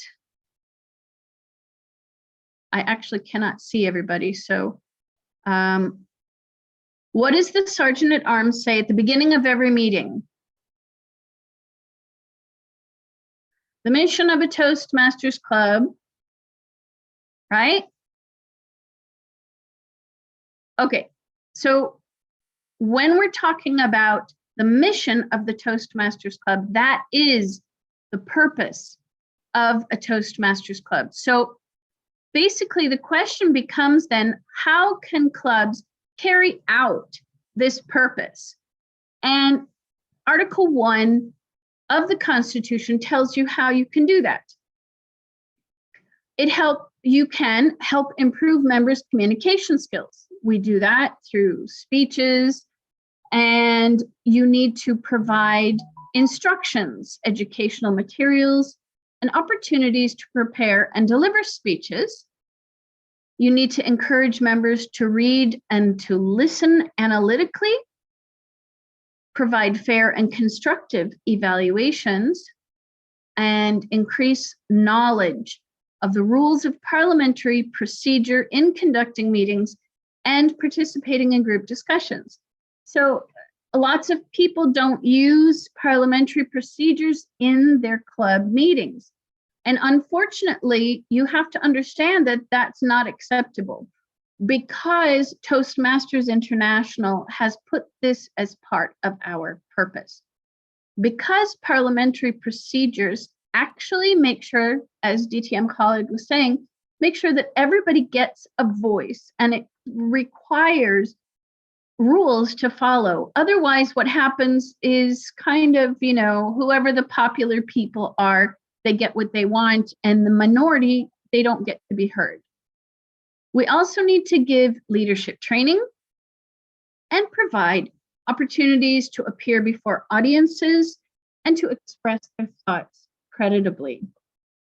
All right, so Article 2, and this article we're going to spend a good bit of time on because the membership is a major component.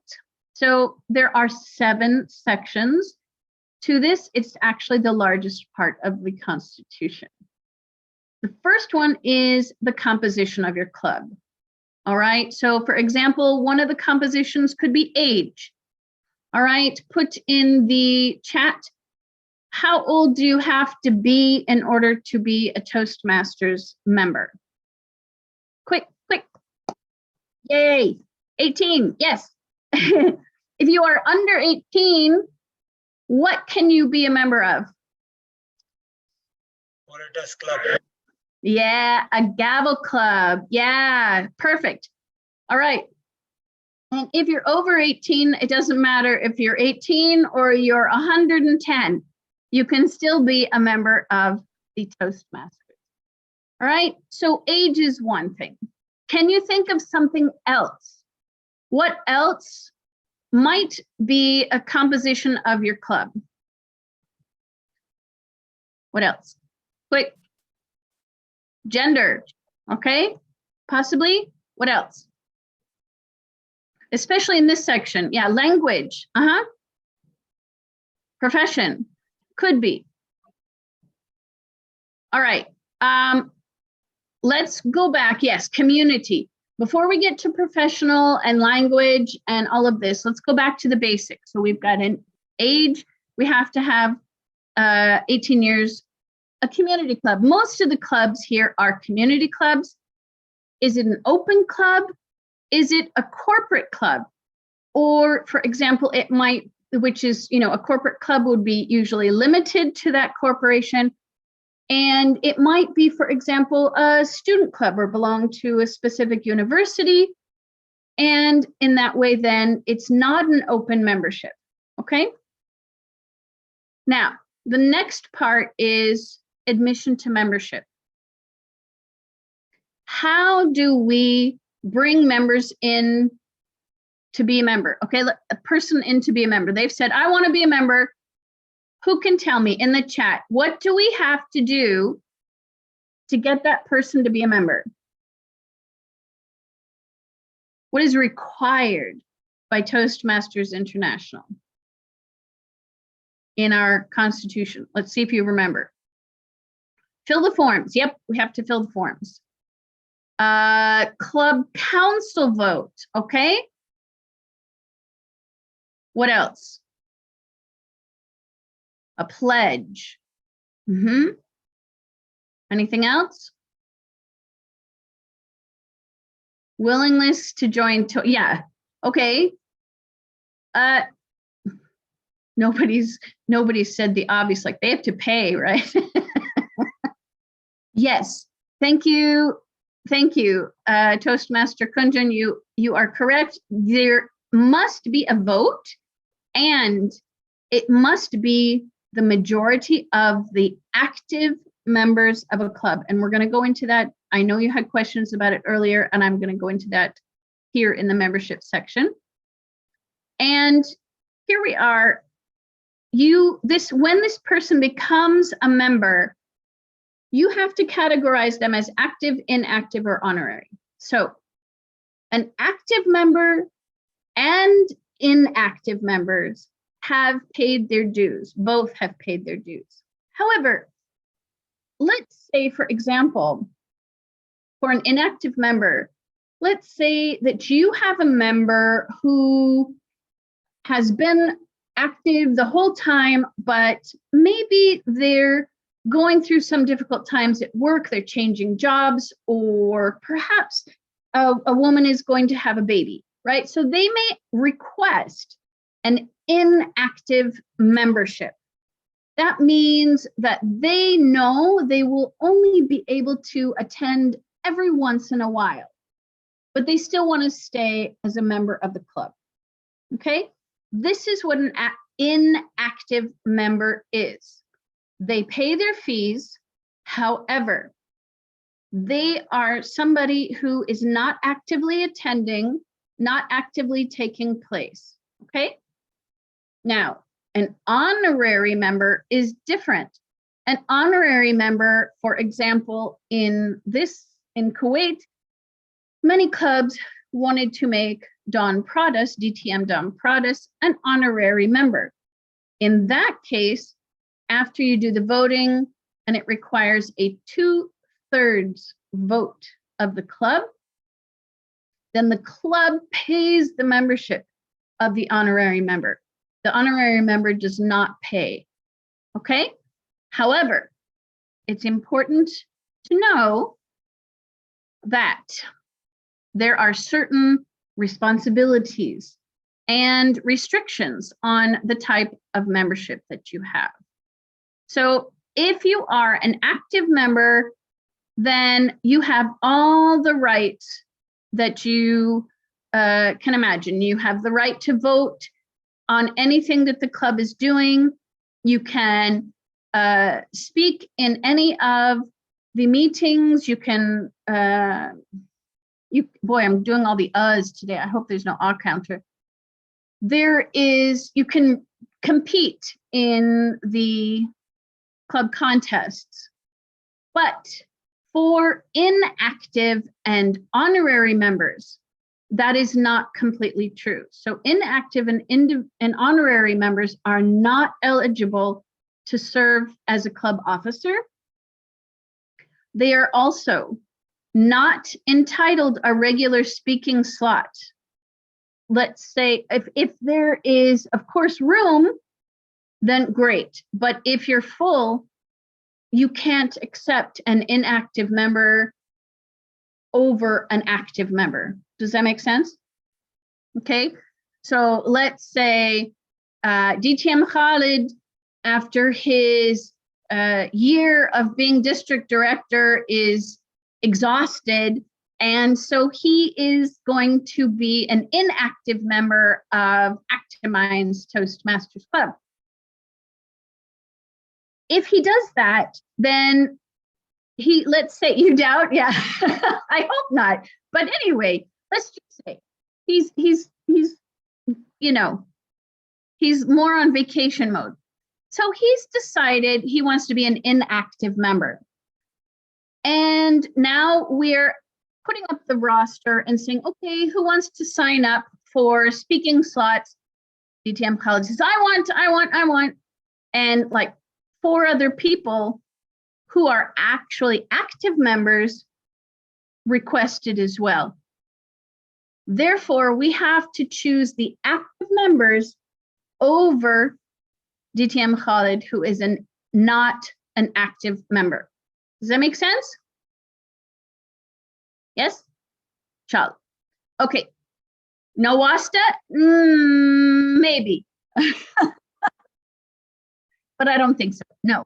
Those are the rules.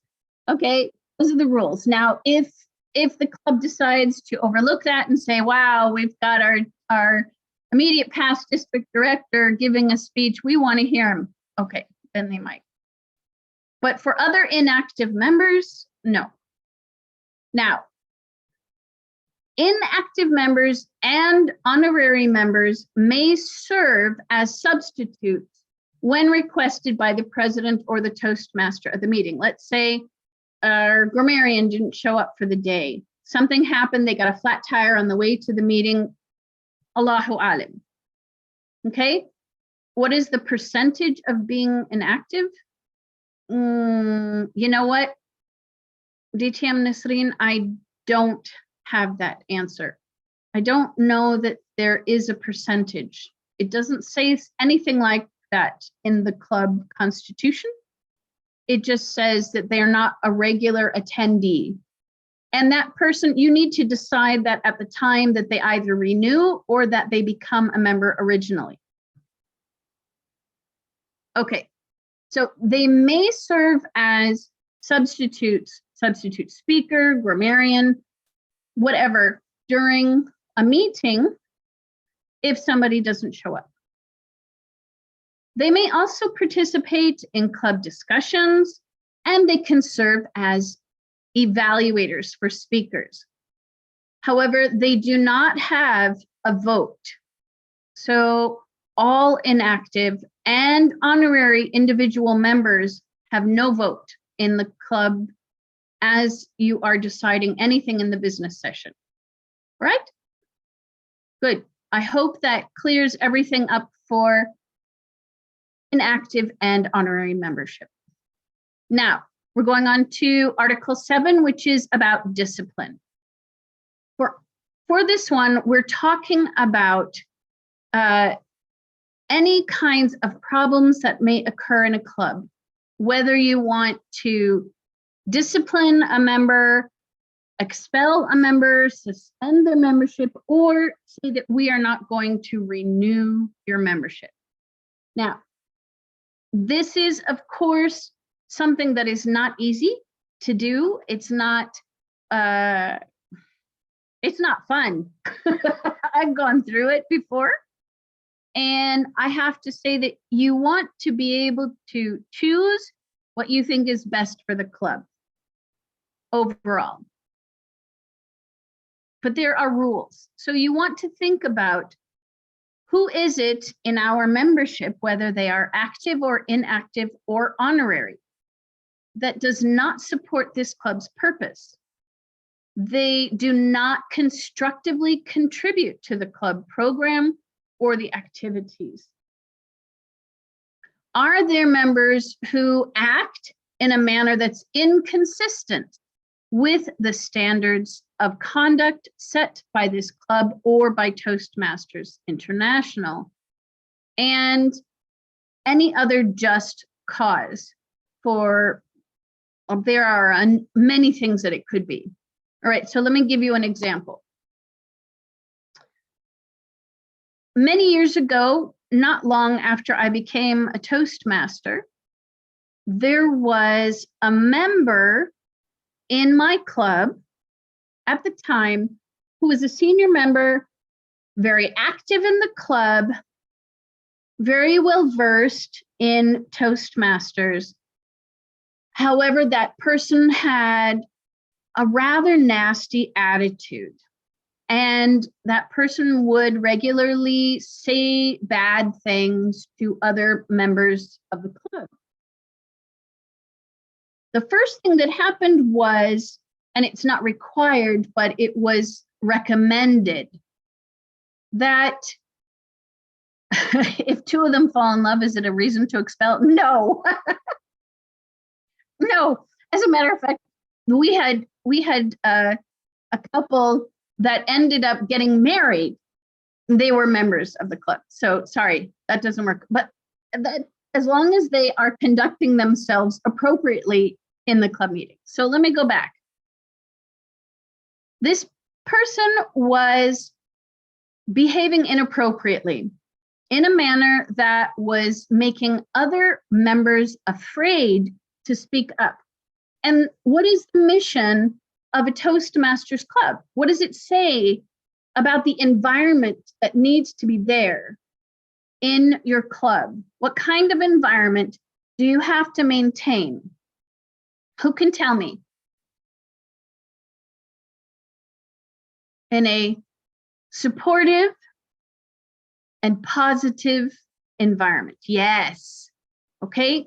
So if we have a member of the club, particularly a senior member of the club, who is verbally attacking other members, does that create a supportive and positive environment? No, doesn't.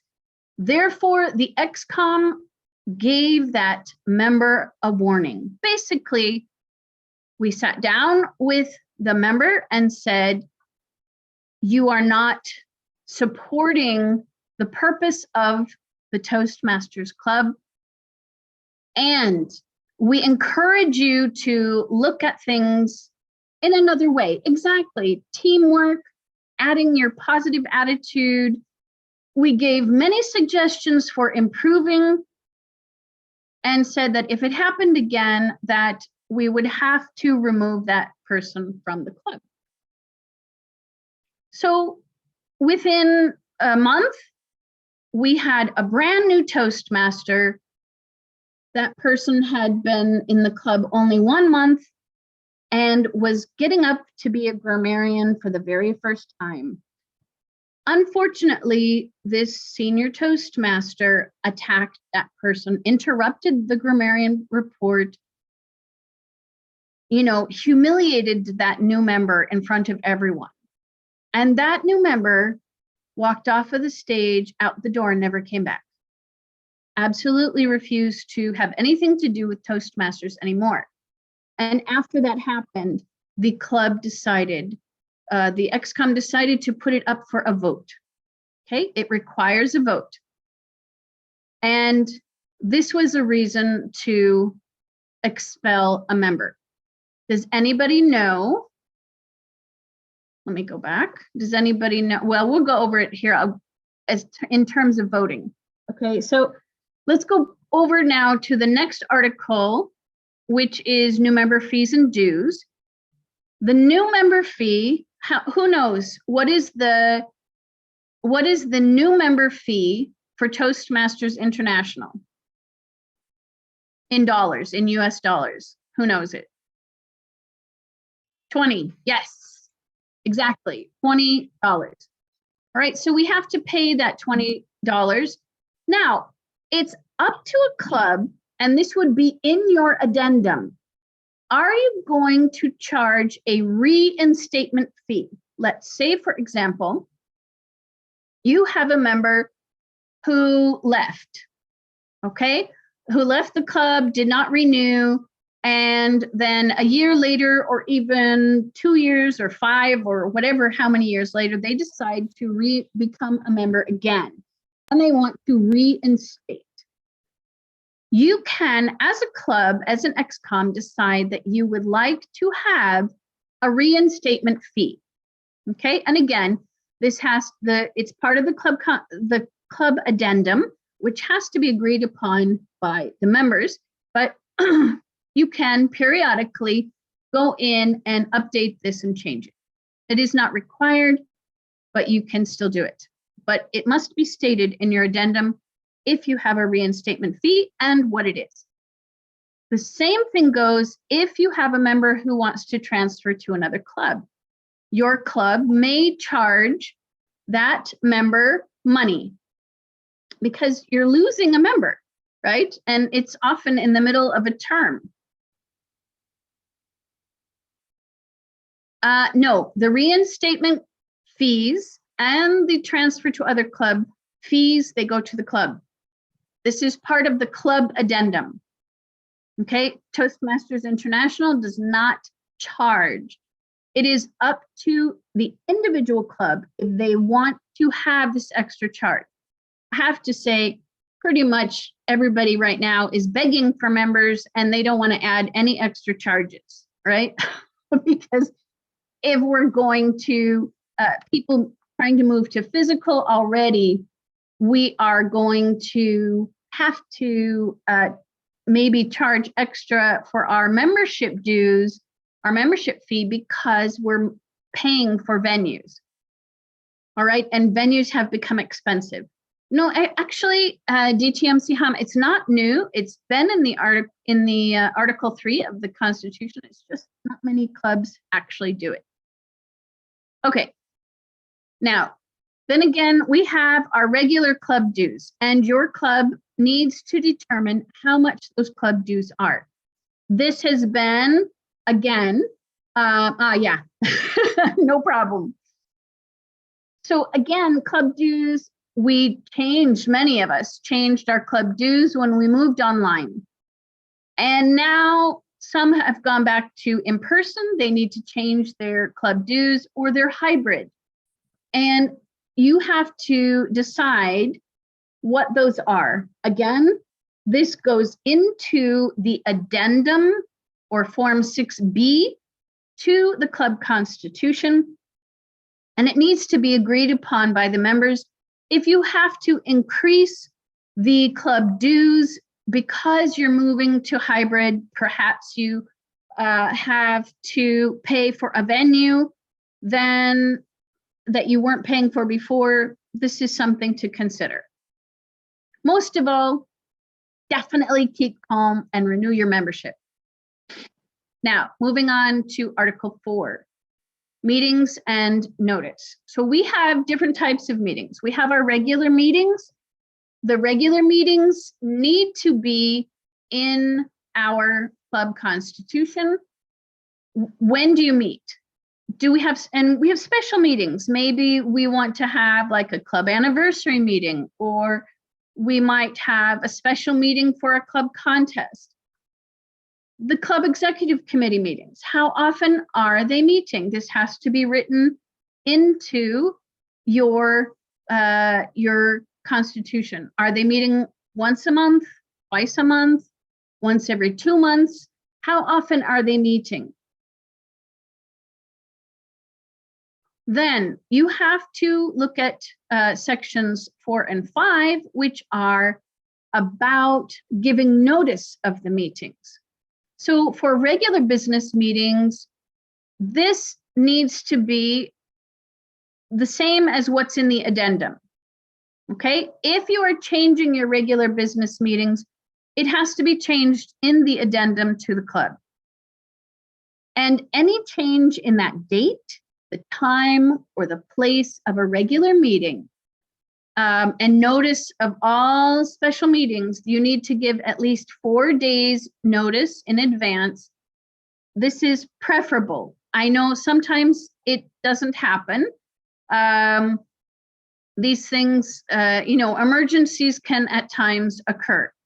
All right, that's a different story. And, we're just looking at the best practices, right? So the best practice would be at least 4 days in advance if you're giving a notice of a meeting. Next is the special meetings. Again, you should say, what is the statement of the general purpose of this meeting? So for example, the club anniversary, you're going to have a special meeting. You might have, which happened in Active Minds this past spring, that we had a special meeting just to do the elections because of different things and people couldn't be there, right? So we had a special meeting, it was just for the elections. And again, that should be given enough notice to people at least 4 days in advance.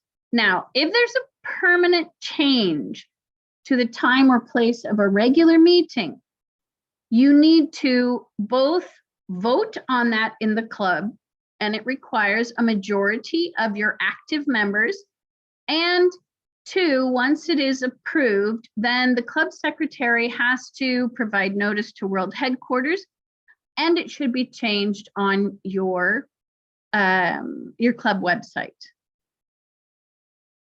All right. I know there's so many. All right, now we're talking about quorum and voting. We did a bit of this now in the parliamentary procedures. So who can tell me what is the standard quorum for a club to vote on anything in the business session? Please write it in the chat. Let's see if you remember. The majority plus 1. Yes. What happens? Yeah. What happens if there's not an even number? What do we do if it's not an even number? The 50%. What do we do? Round up and yes, perfect. Round up and then add 1. Excellent. Okay. So perfect. So the quorum we've just talked about. Now for the voting, each active member has 1 vote, only 1 vote. There is no proxy or absentee ballot allowed at the club level. You cannot have a proxy and no absentee ballot. Okay, so keep that in mind when you are doing the voting. a lot of clubs now are moving their club elections and voting into the WhatsApp group. Now, as long as you have an official WhatsApp group that is the regular means of communication in the club, and only members are in there, then generally it's okay. However, it's much better if you have everything done, all voting done in person. But again, it's not always possible. And as we all know, when we moved to online, we had to get all kinds of things available. Whereas there is proxy and absentee ballot at the district level and the international level, there is none at the club level. Okay, so the affirmative vote, anything, if you have any kind of business, it has to be the 50% plus one of active individual members. Inactive and honorary members cannot vote. And the only time a greater percentage of vote that is required is if you are voting on whether or not to make somebody an honorary member. If you are, as a club, voting to make someone an honorary member, my example previously was DTM Don Pradis, then 2/3 of the club active members must vote and must approve. That is because club funds will be used in order to pay for this person's membership. However, if you want to remove a member, expel a member, or if you are going to,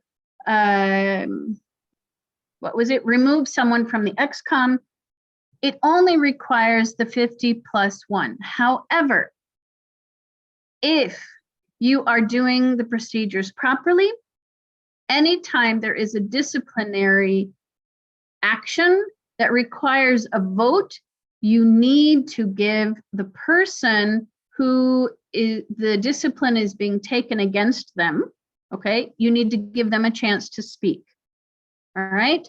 So for example, the senior member who was being nasty to other members and caused this brand new member to quit, that person was given a chance to speak before the vote was taken.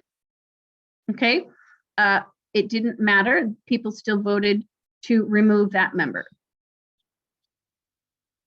Okay, Article 6 is about the club officers. Who can tell me who are the club officers? Come on, you should have this like super fast. Quick, quick, quick.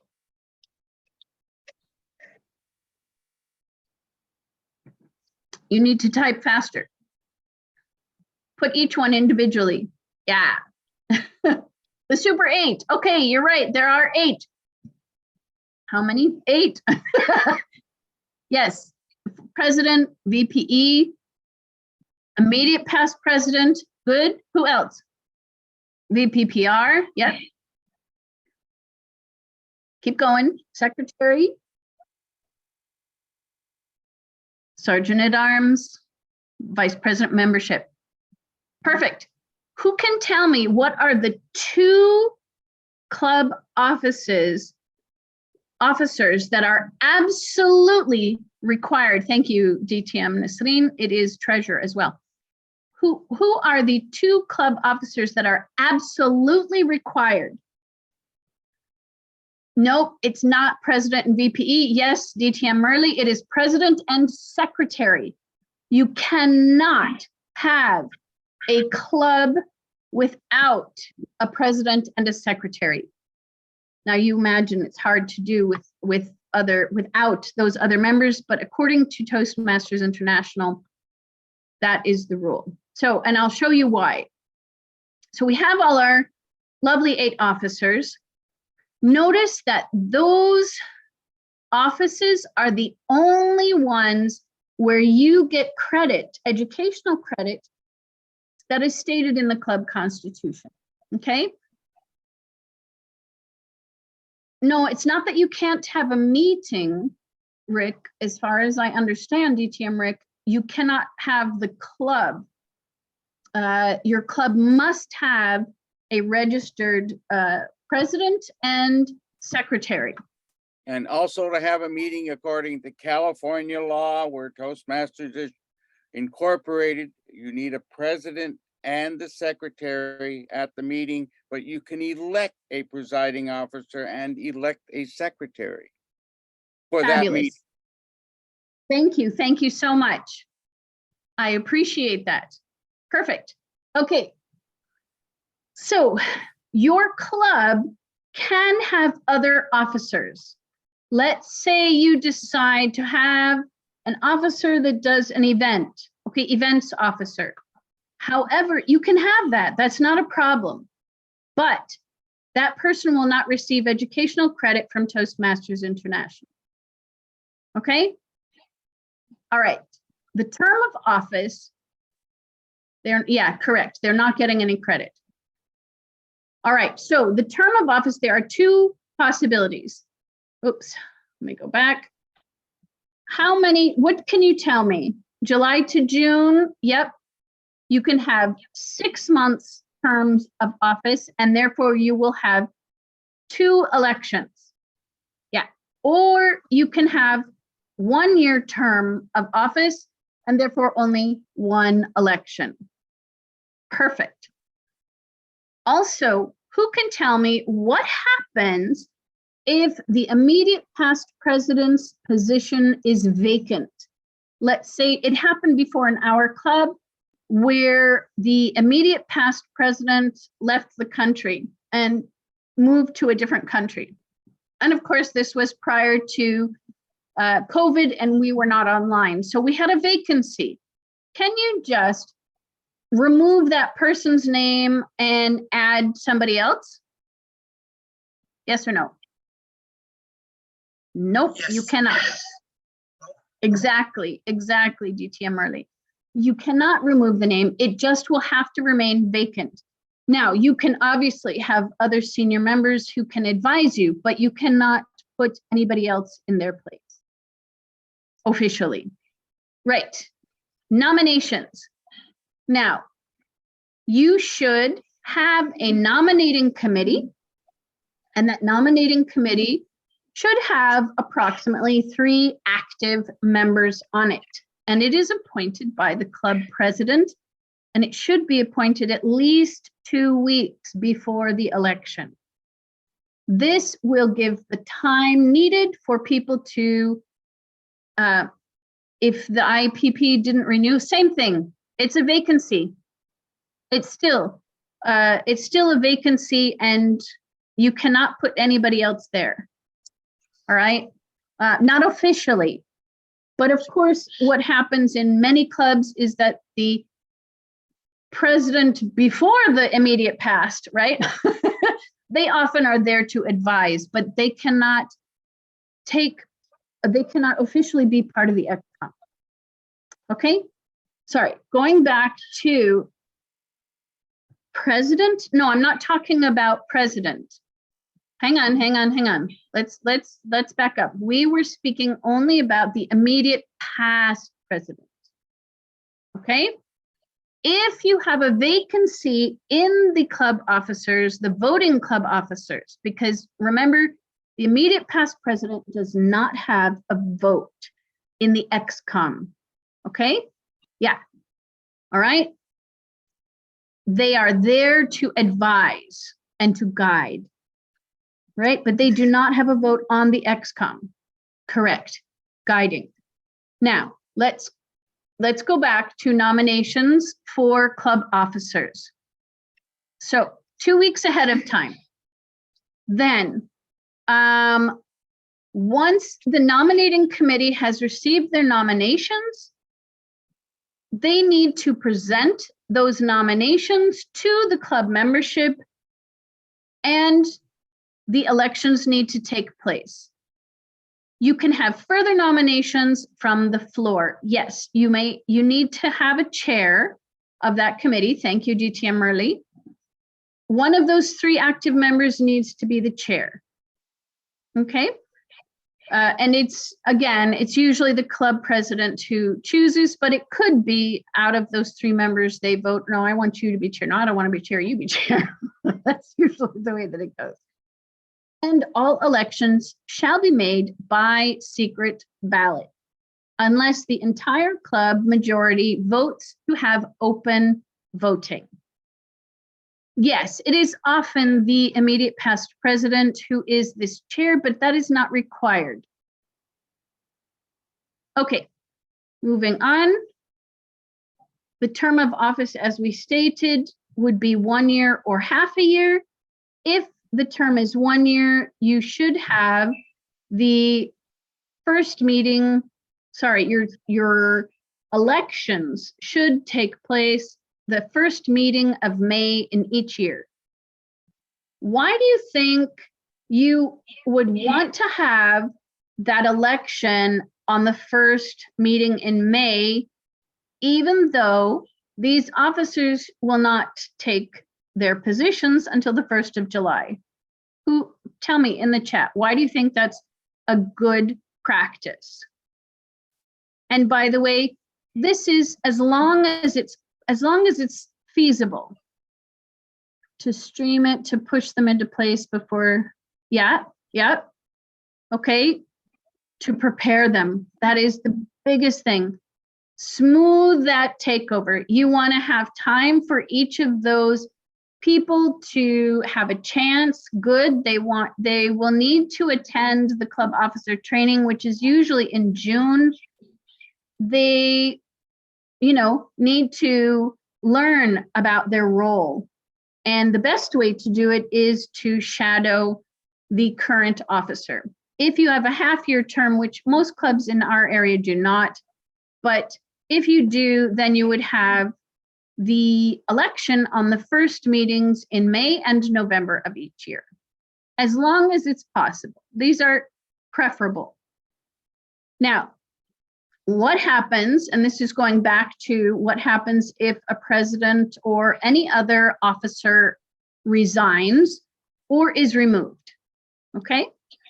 So first of all, any resignation by a club ExCom member must be submitted in writing to either the club secretary or the president. One of those two. If it's not done in writing, it's not official, okay? Then if there's a removal, the majority of members have to vote, and that person must be given a chance to speak on his or her behalf.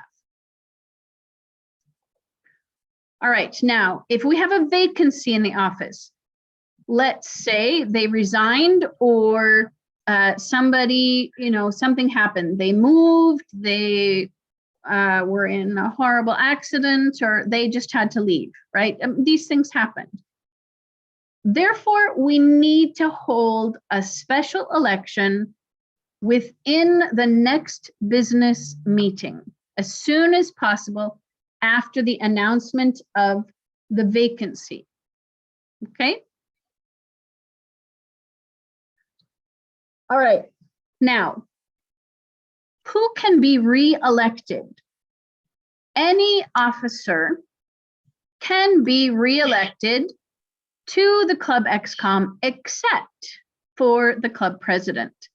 The club president, they cannot be re-elected in a successive term. So for example, I've been president twice of Active Minds Toastmasters, but they were years apart.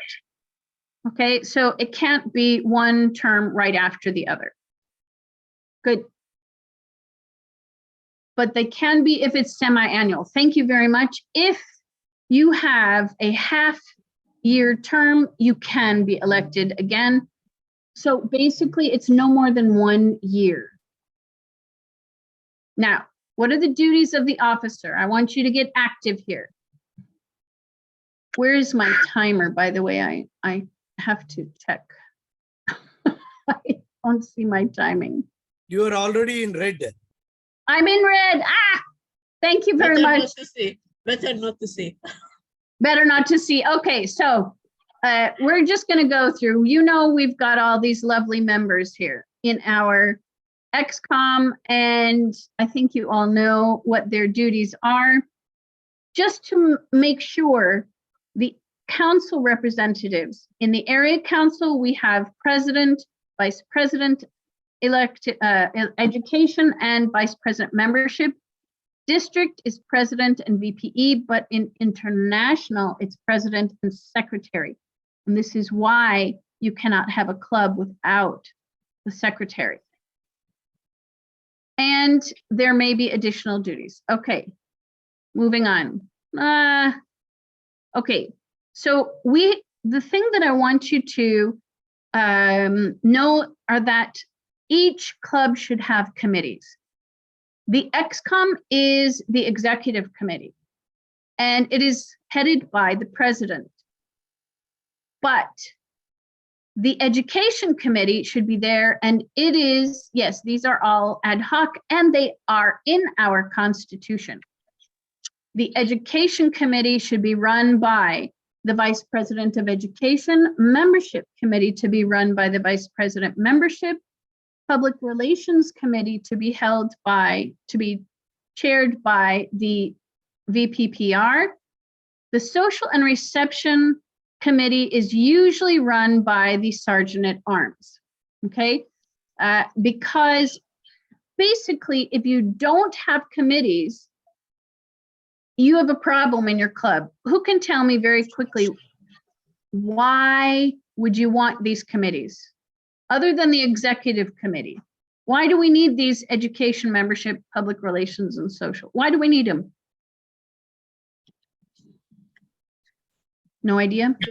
Future leaders. Yes, you want to support your future leaders. You want to give opportunities for members to get involved. And also you want to prevent burnout of your XCOM. Right? Because it's very easy, especially for the vice president of education, very, very easy to burn out. Okay. The rules of order are, we already went through that. Now, affiliation, really quickly, we have the international affiliation, district, an area actually.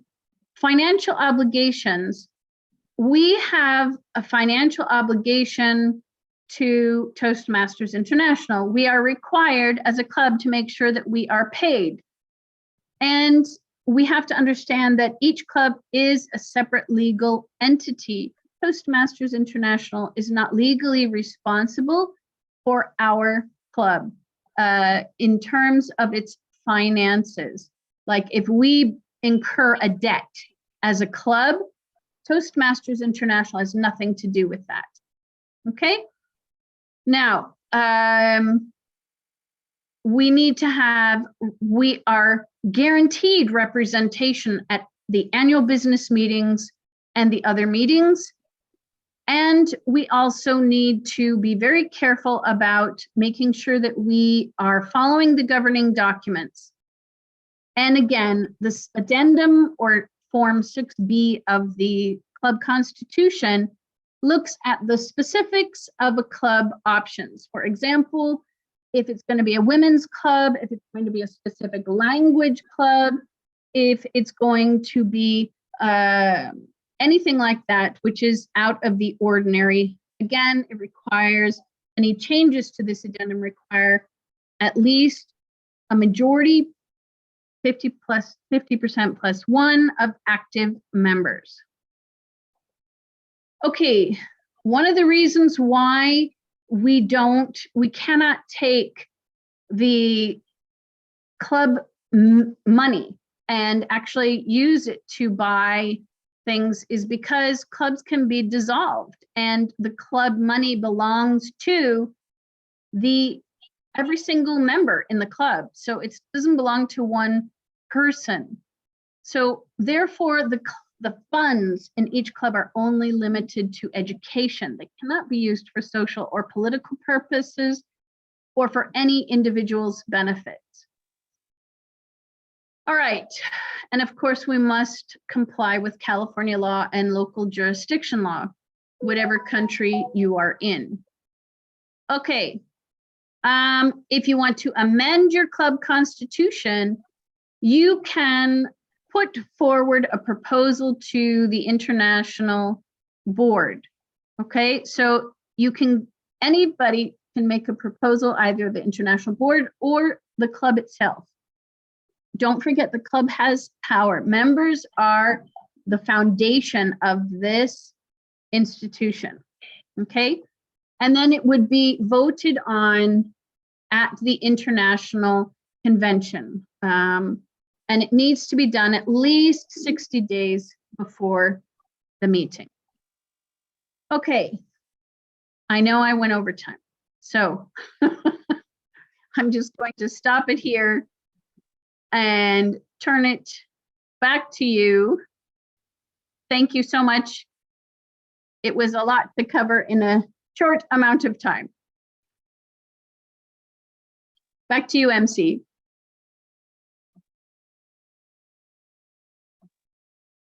Thank you, Distinguished Toastmaster Sandy Stein, for conducting the club constitution and bylaws workshop.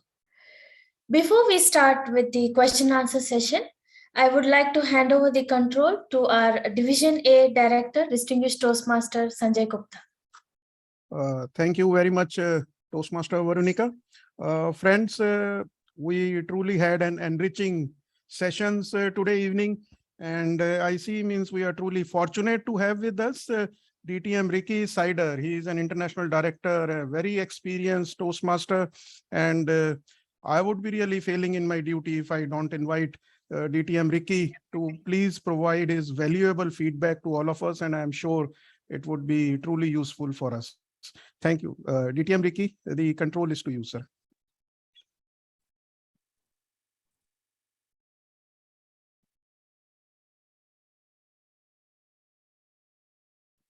I assume you're waiting for me to speak? Yes, DTM Yes, Ricky, we are waiting for you to speak, sir. Oh, okay. Thank you very much. I first of all thank you for allowing me to say a few words. And I was hoping to sit here incognito, but somebody did their homework and found out about me. It was well organized and informative once I received the agenda. So I assume everybody else had an agenda before the meeting. I don't know. One of the things I will challenge and tell you to look at the 12th edition Robert's Rules of Order, section 1.5. A majority is more than half, not 50% plus one. If you use 50% plus one, sometimes you will not get a majority when you actually have it there. To our first presenter, District Director, DTM Khalid, easy to follow, great slides, and thank you for allowing us to have a copy of them. I think you missed the most important phrase for the presiding officer, 5 words. Get my fingers up there, there we go. If there is no objection. Those are the magic 5 words. Use them throughout your year. You don't have to vote on everything. If there's no objection, move on. And you don't have to say going once, going twice, going, well, just pause for a moment. If there's no objection, we go on. What are rules of the House? Something special for District 20? What is the source? I don't know. Where do I find it? Who approved the rules of the House? I was waiting for somebody to turn the meeting over, and the closest it came was to DTM Sandy when she turned it back to you. And I say that, just visualize it. Turn it over, turn it back. Yield control is a nice parliamentary phrase. And the word nay is only appropriate in roll call voting. So don't encourage people to be horses and say nay. You ran a tight ship, but we need a break to refill the coffee cup. At least for me, it's morning, or to visit Mother Nature. please build that in. And I think that was the problem for DTM Sandy when she got no response at the beginning of her session. People may have been refilling their water bottle or visiting Mother Nature. I enjoy the role play with troublemakers. And since many of us are visual learners, we should have seen the proposed agenda that you were working from. I can only visualize, and I had no idea where you were going. The chair of that mock meeting moved the meeting along swiftly. You could have had more objections. And one thing that caught my ear is you were questioned about a division director not being in that geographical location. I thought you gave a weak answer. District 21, British Columbia, Canada, had 2 area directors last year from outside North America. So if your clubs are virtual, the person does not physically have to live there. Everything can be done online. The chair of the mock meeting referred to himself several times as I. No, the chair is always in the third person. You refer to yourself to as the chair, and you'll find that in the 12th edition, section 313. I have no idea what raising a motion is.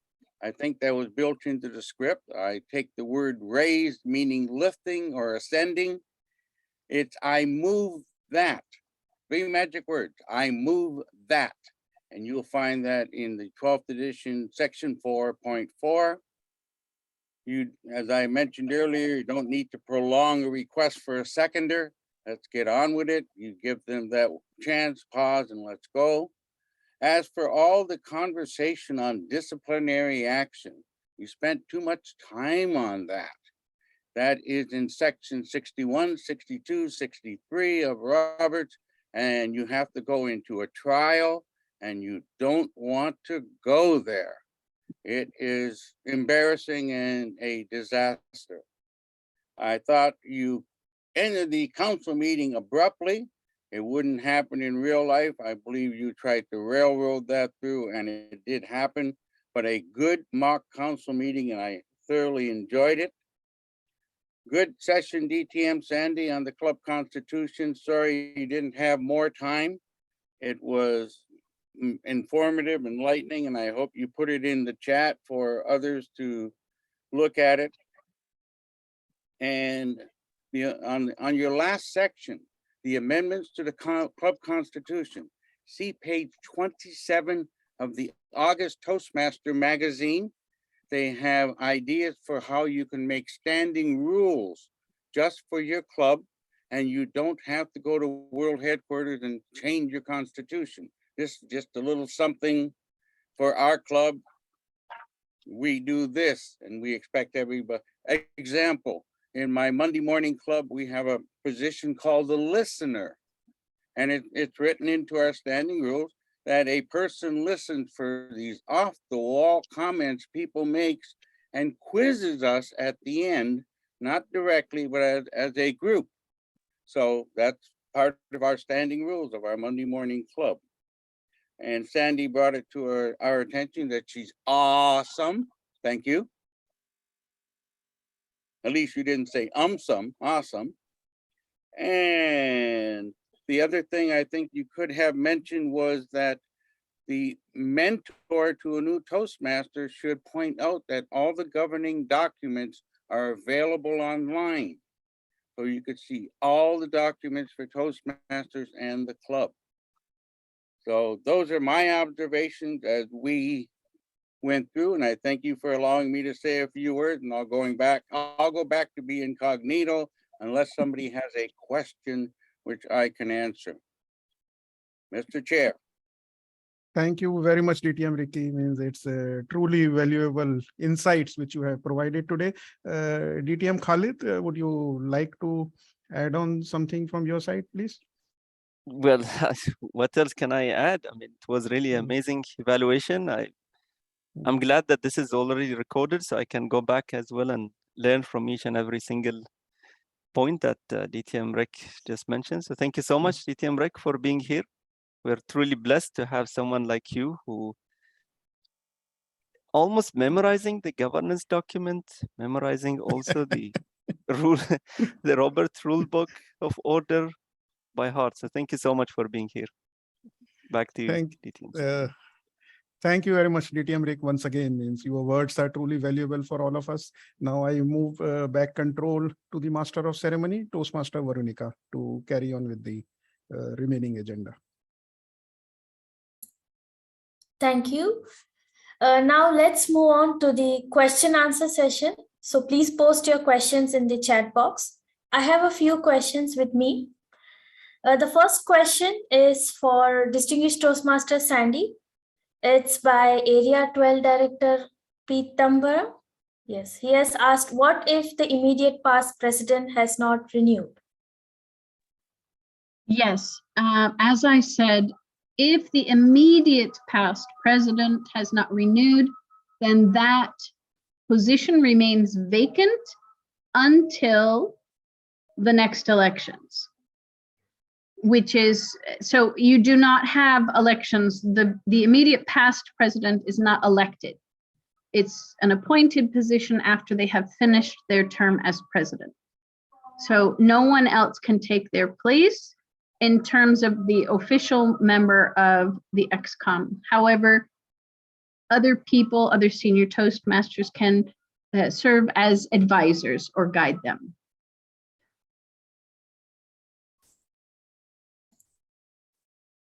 Thank you. I have 3 questions from Toastmaster Dinesh Kumar Par. I'll just go with the first question. Is it mandatory to raise a motion to adapt the meeting agenda at regular club meeting, irrespective of the agenda have changes or not? This question is to Distinguished Toastmaster Khalid Abdulla. Thank you so much, Toastmaster Dinesh. Of course, it's a good practice. It's always a good practice to go back to the agenda and ensure that everyone is really going with the agenda and there are no any objection to the whatever there in the agenda. But since the agenda is already passed in advance, that also could be done earlier. But the short answer, yes, it's a good practice, of course, to go back and ensure that everyone is aligned, especially when there is an amendment to the agenda. Yes, there is one more question to you. That a motion raised by a member and seconded by another member, does it still require to discuss the motion? Yes, I'll go back to the magic word that DTM Reg just said. There are no objection, then you just assume that exactly. You can just move on with that 5. Yeah. So if there are no objection, you can move on. But if you hear any objection, then there is, of course, a scope for discussion. So you open up the discussion and hear from the first person who raised the motion, and then as we, based on the house, the house of rules, of course, you just follow what's in there. Thank you. The last question is to DTM Sandy. Does the honorary member shown in the club roster, and what is the work of the honorary club member? Yes, the honorary member will show on the club roster, and so will inactive members. However, they do count towards the DCP membership, but they cannot vote. An honorary member, the reason why would you put them there? So I gave the example of DTM Don Pradas. He was one of the founding fathers of Toastmasters in Kuwait, and he was a member of, I don't know, something like 14 clubs. I don't even remember how many clubs he started in Kuwait, and he just became like, everybody calls him the Godfather, right? And then he retired and moved to Canada, moved back to his home in Canada. And so a number of clubs offered him honorary membership where he did not pay but it would encourage him to actually be there in the club meetings. And it's also a benefit to the club to have such a distinguished Toastmaster as a member, an honorary member of their club. Definitely a word of wisdom there, that is basically why you would give an honorary membership, but there are a number of ways, number of different reasons that you can. And if you, one of the things I didn't talk about was sponsorship too. For example, during COVID, a lot of people, maybe they lost their jobs, maybe they had to transfer, or they had some kind of financial difficulty. There are other people in the club who are willing to sponsor financially another member of the club. Again, but that's different. That person would then still be an active member, not an honorary or inactive member. I hope that answers your question. Thank you. And I have one more question from Toastmaster Dinesh again. He wants to know in very short, can you tell me how we can add or appoint an honorary member? All right, in order to add or appoint, you cannot appoint an honorary member. You have to vote on an honorary member. It requires 2/3 of the club's active members to vote in favor of an honorary member. That's it. You must have a quorum, of course, and then held during a business session, and you need 2/3 of the vote of the active members.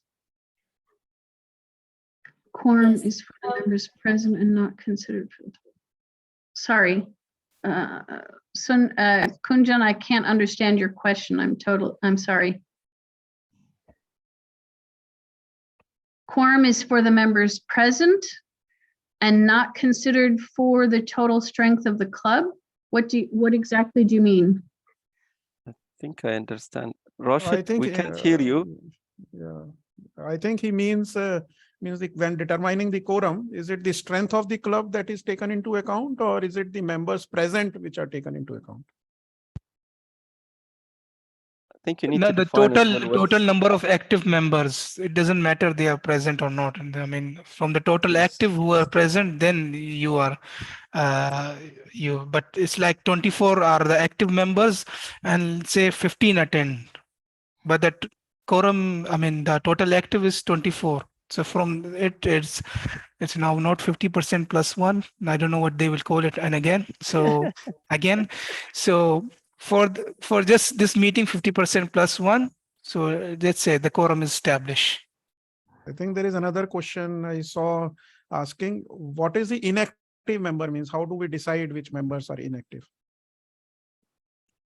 Again, inactive members are members who are currently active. However, they are registered as active members, but they are not active in the club, right? They come maybe, I don't know, I can think of people, we've seen them twice in the whole year, right?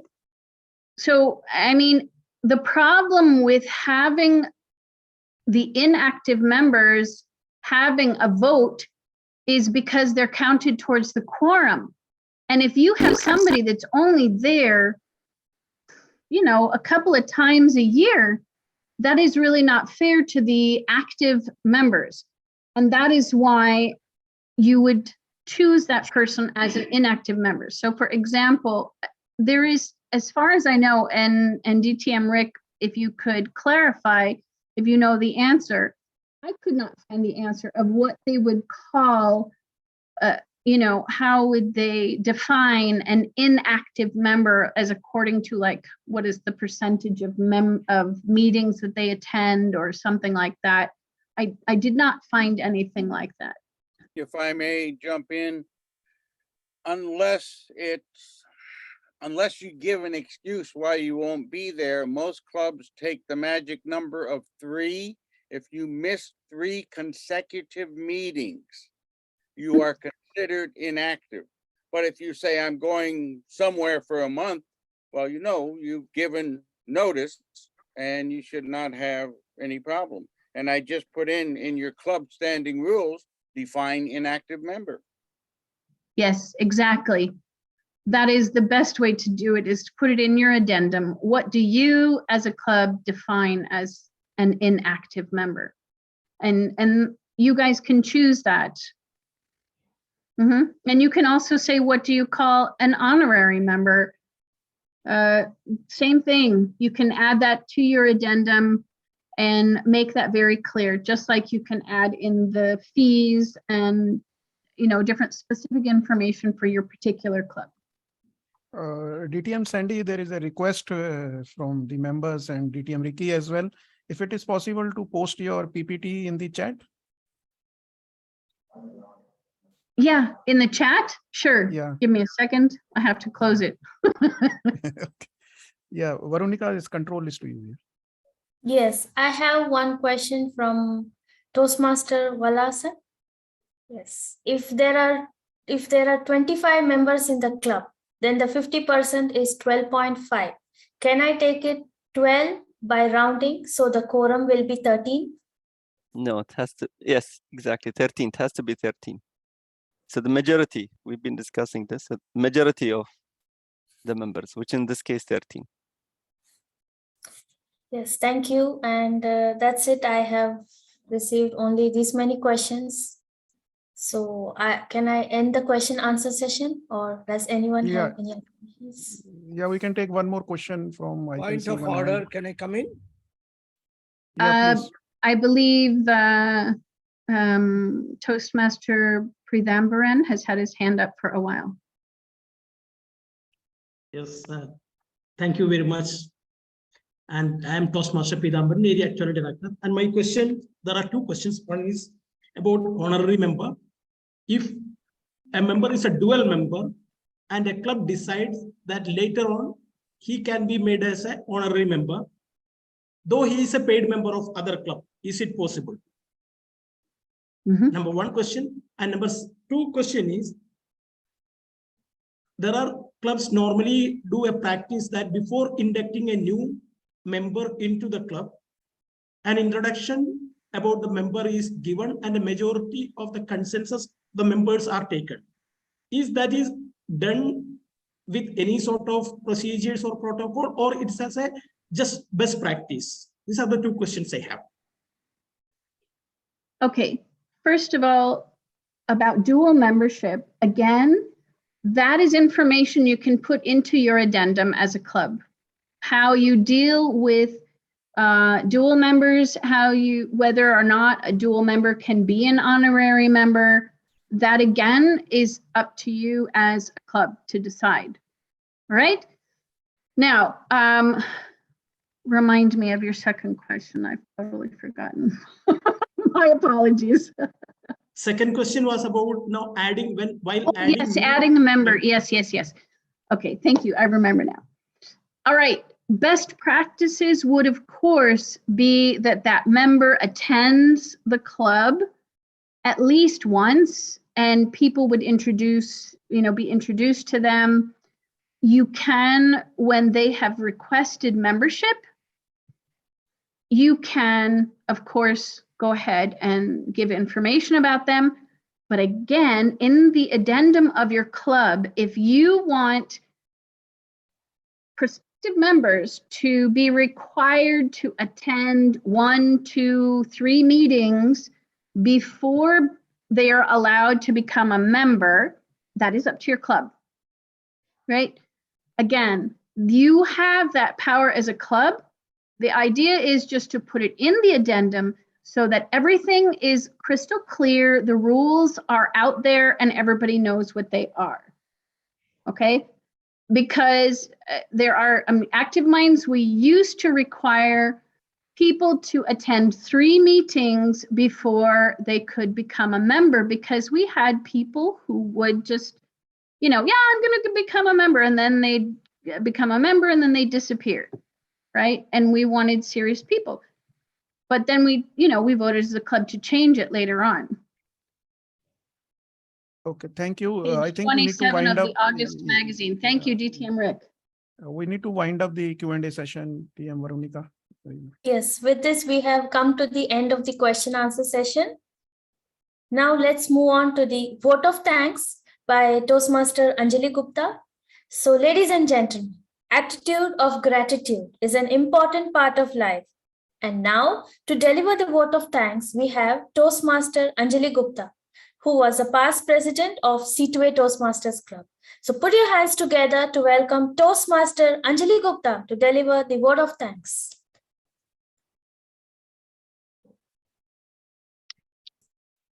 You are mute, Toastmaster Anjali. Okay. Thank you, Toastmaster Veronica. Dear Toastmasters, invited guests, ladies and gentlemen, it's my privilege to propose the vote of thanks. I am Anjali Gupta, on behalf of Division A, the entire District 20, and on my own behalf, extend a very hearty vote of thanks to all the speakers for gracing this workshop and sharing their valuable knowledge about the parliamentary procedures and club constitution. A big thank you to DTM Khalid Abdulla for his efforts towards presenting the excellent PowerPoint presentation on parliamentary procedures with all the details on why and how to implement club order and various other motions. Please accept your certificate of appreciation. Can we have the certificate, please?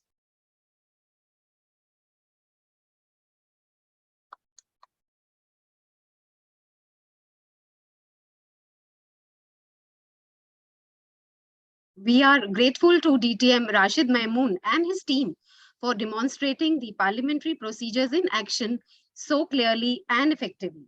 We are all inspired to be part of your district council, DTM Rashid. Please accept your certificate of appreciation.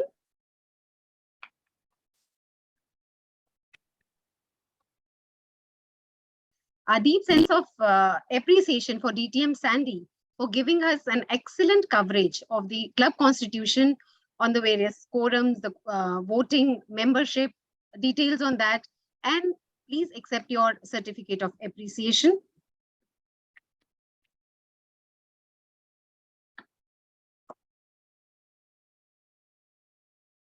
And thank you, DTM Rick, for joining us and providing us your valuable observations.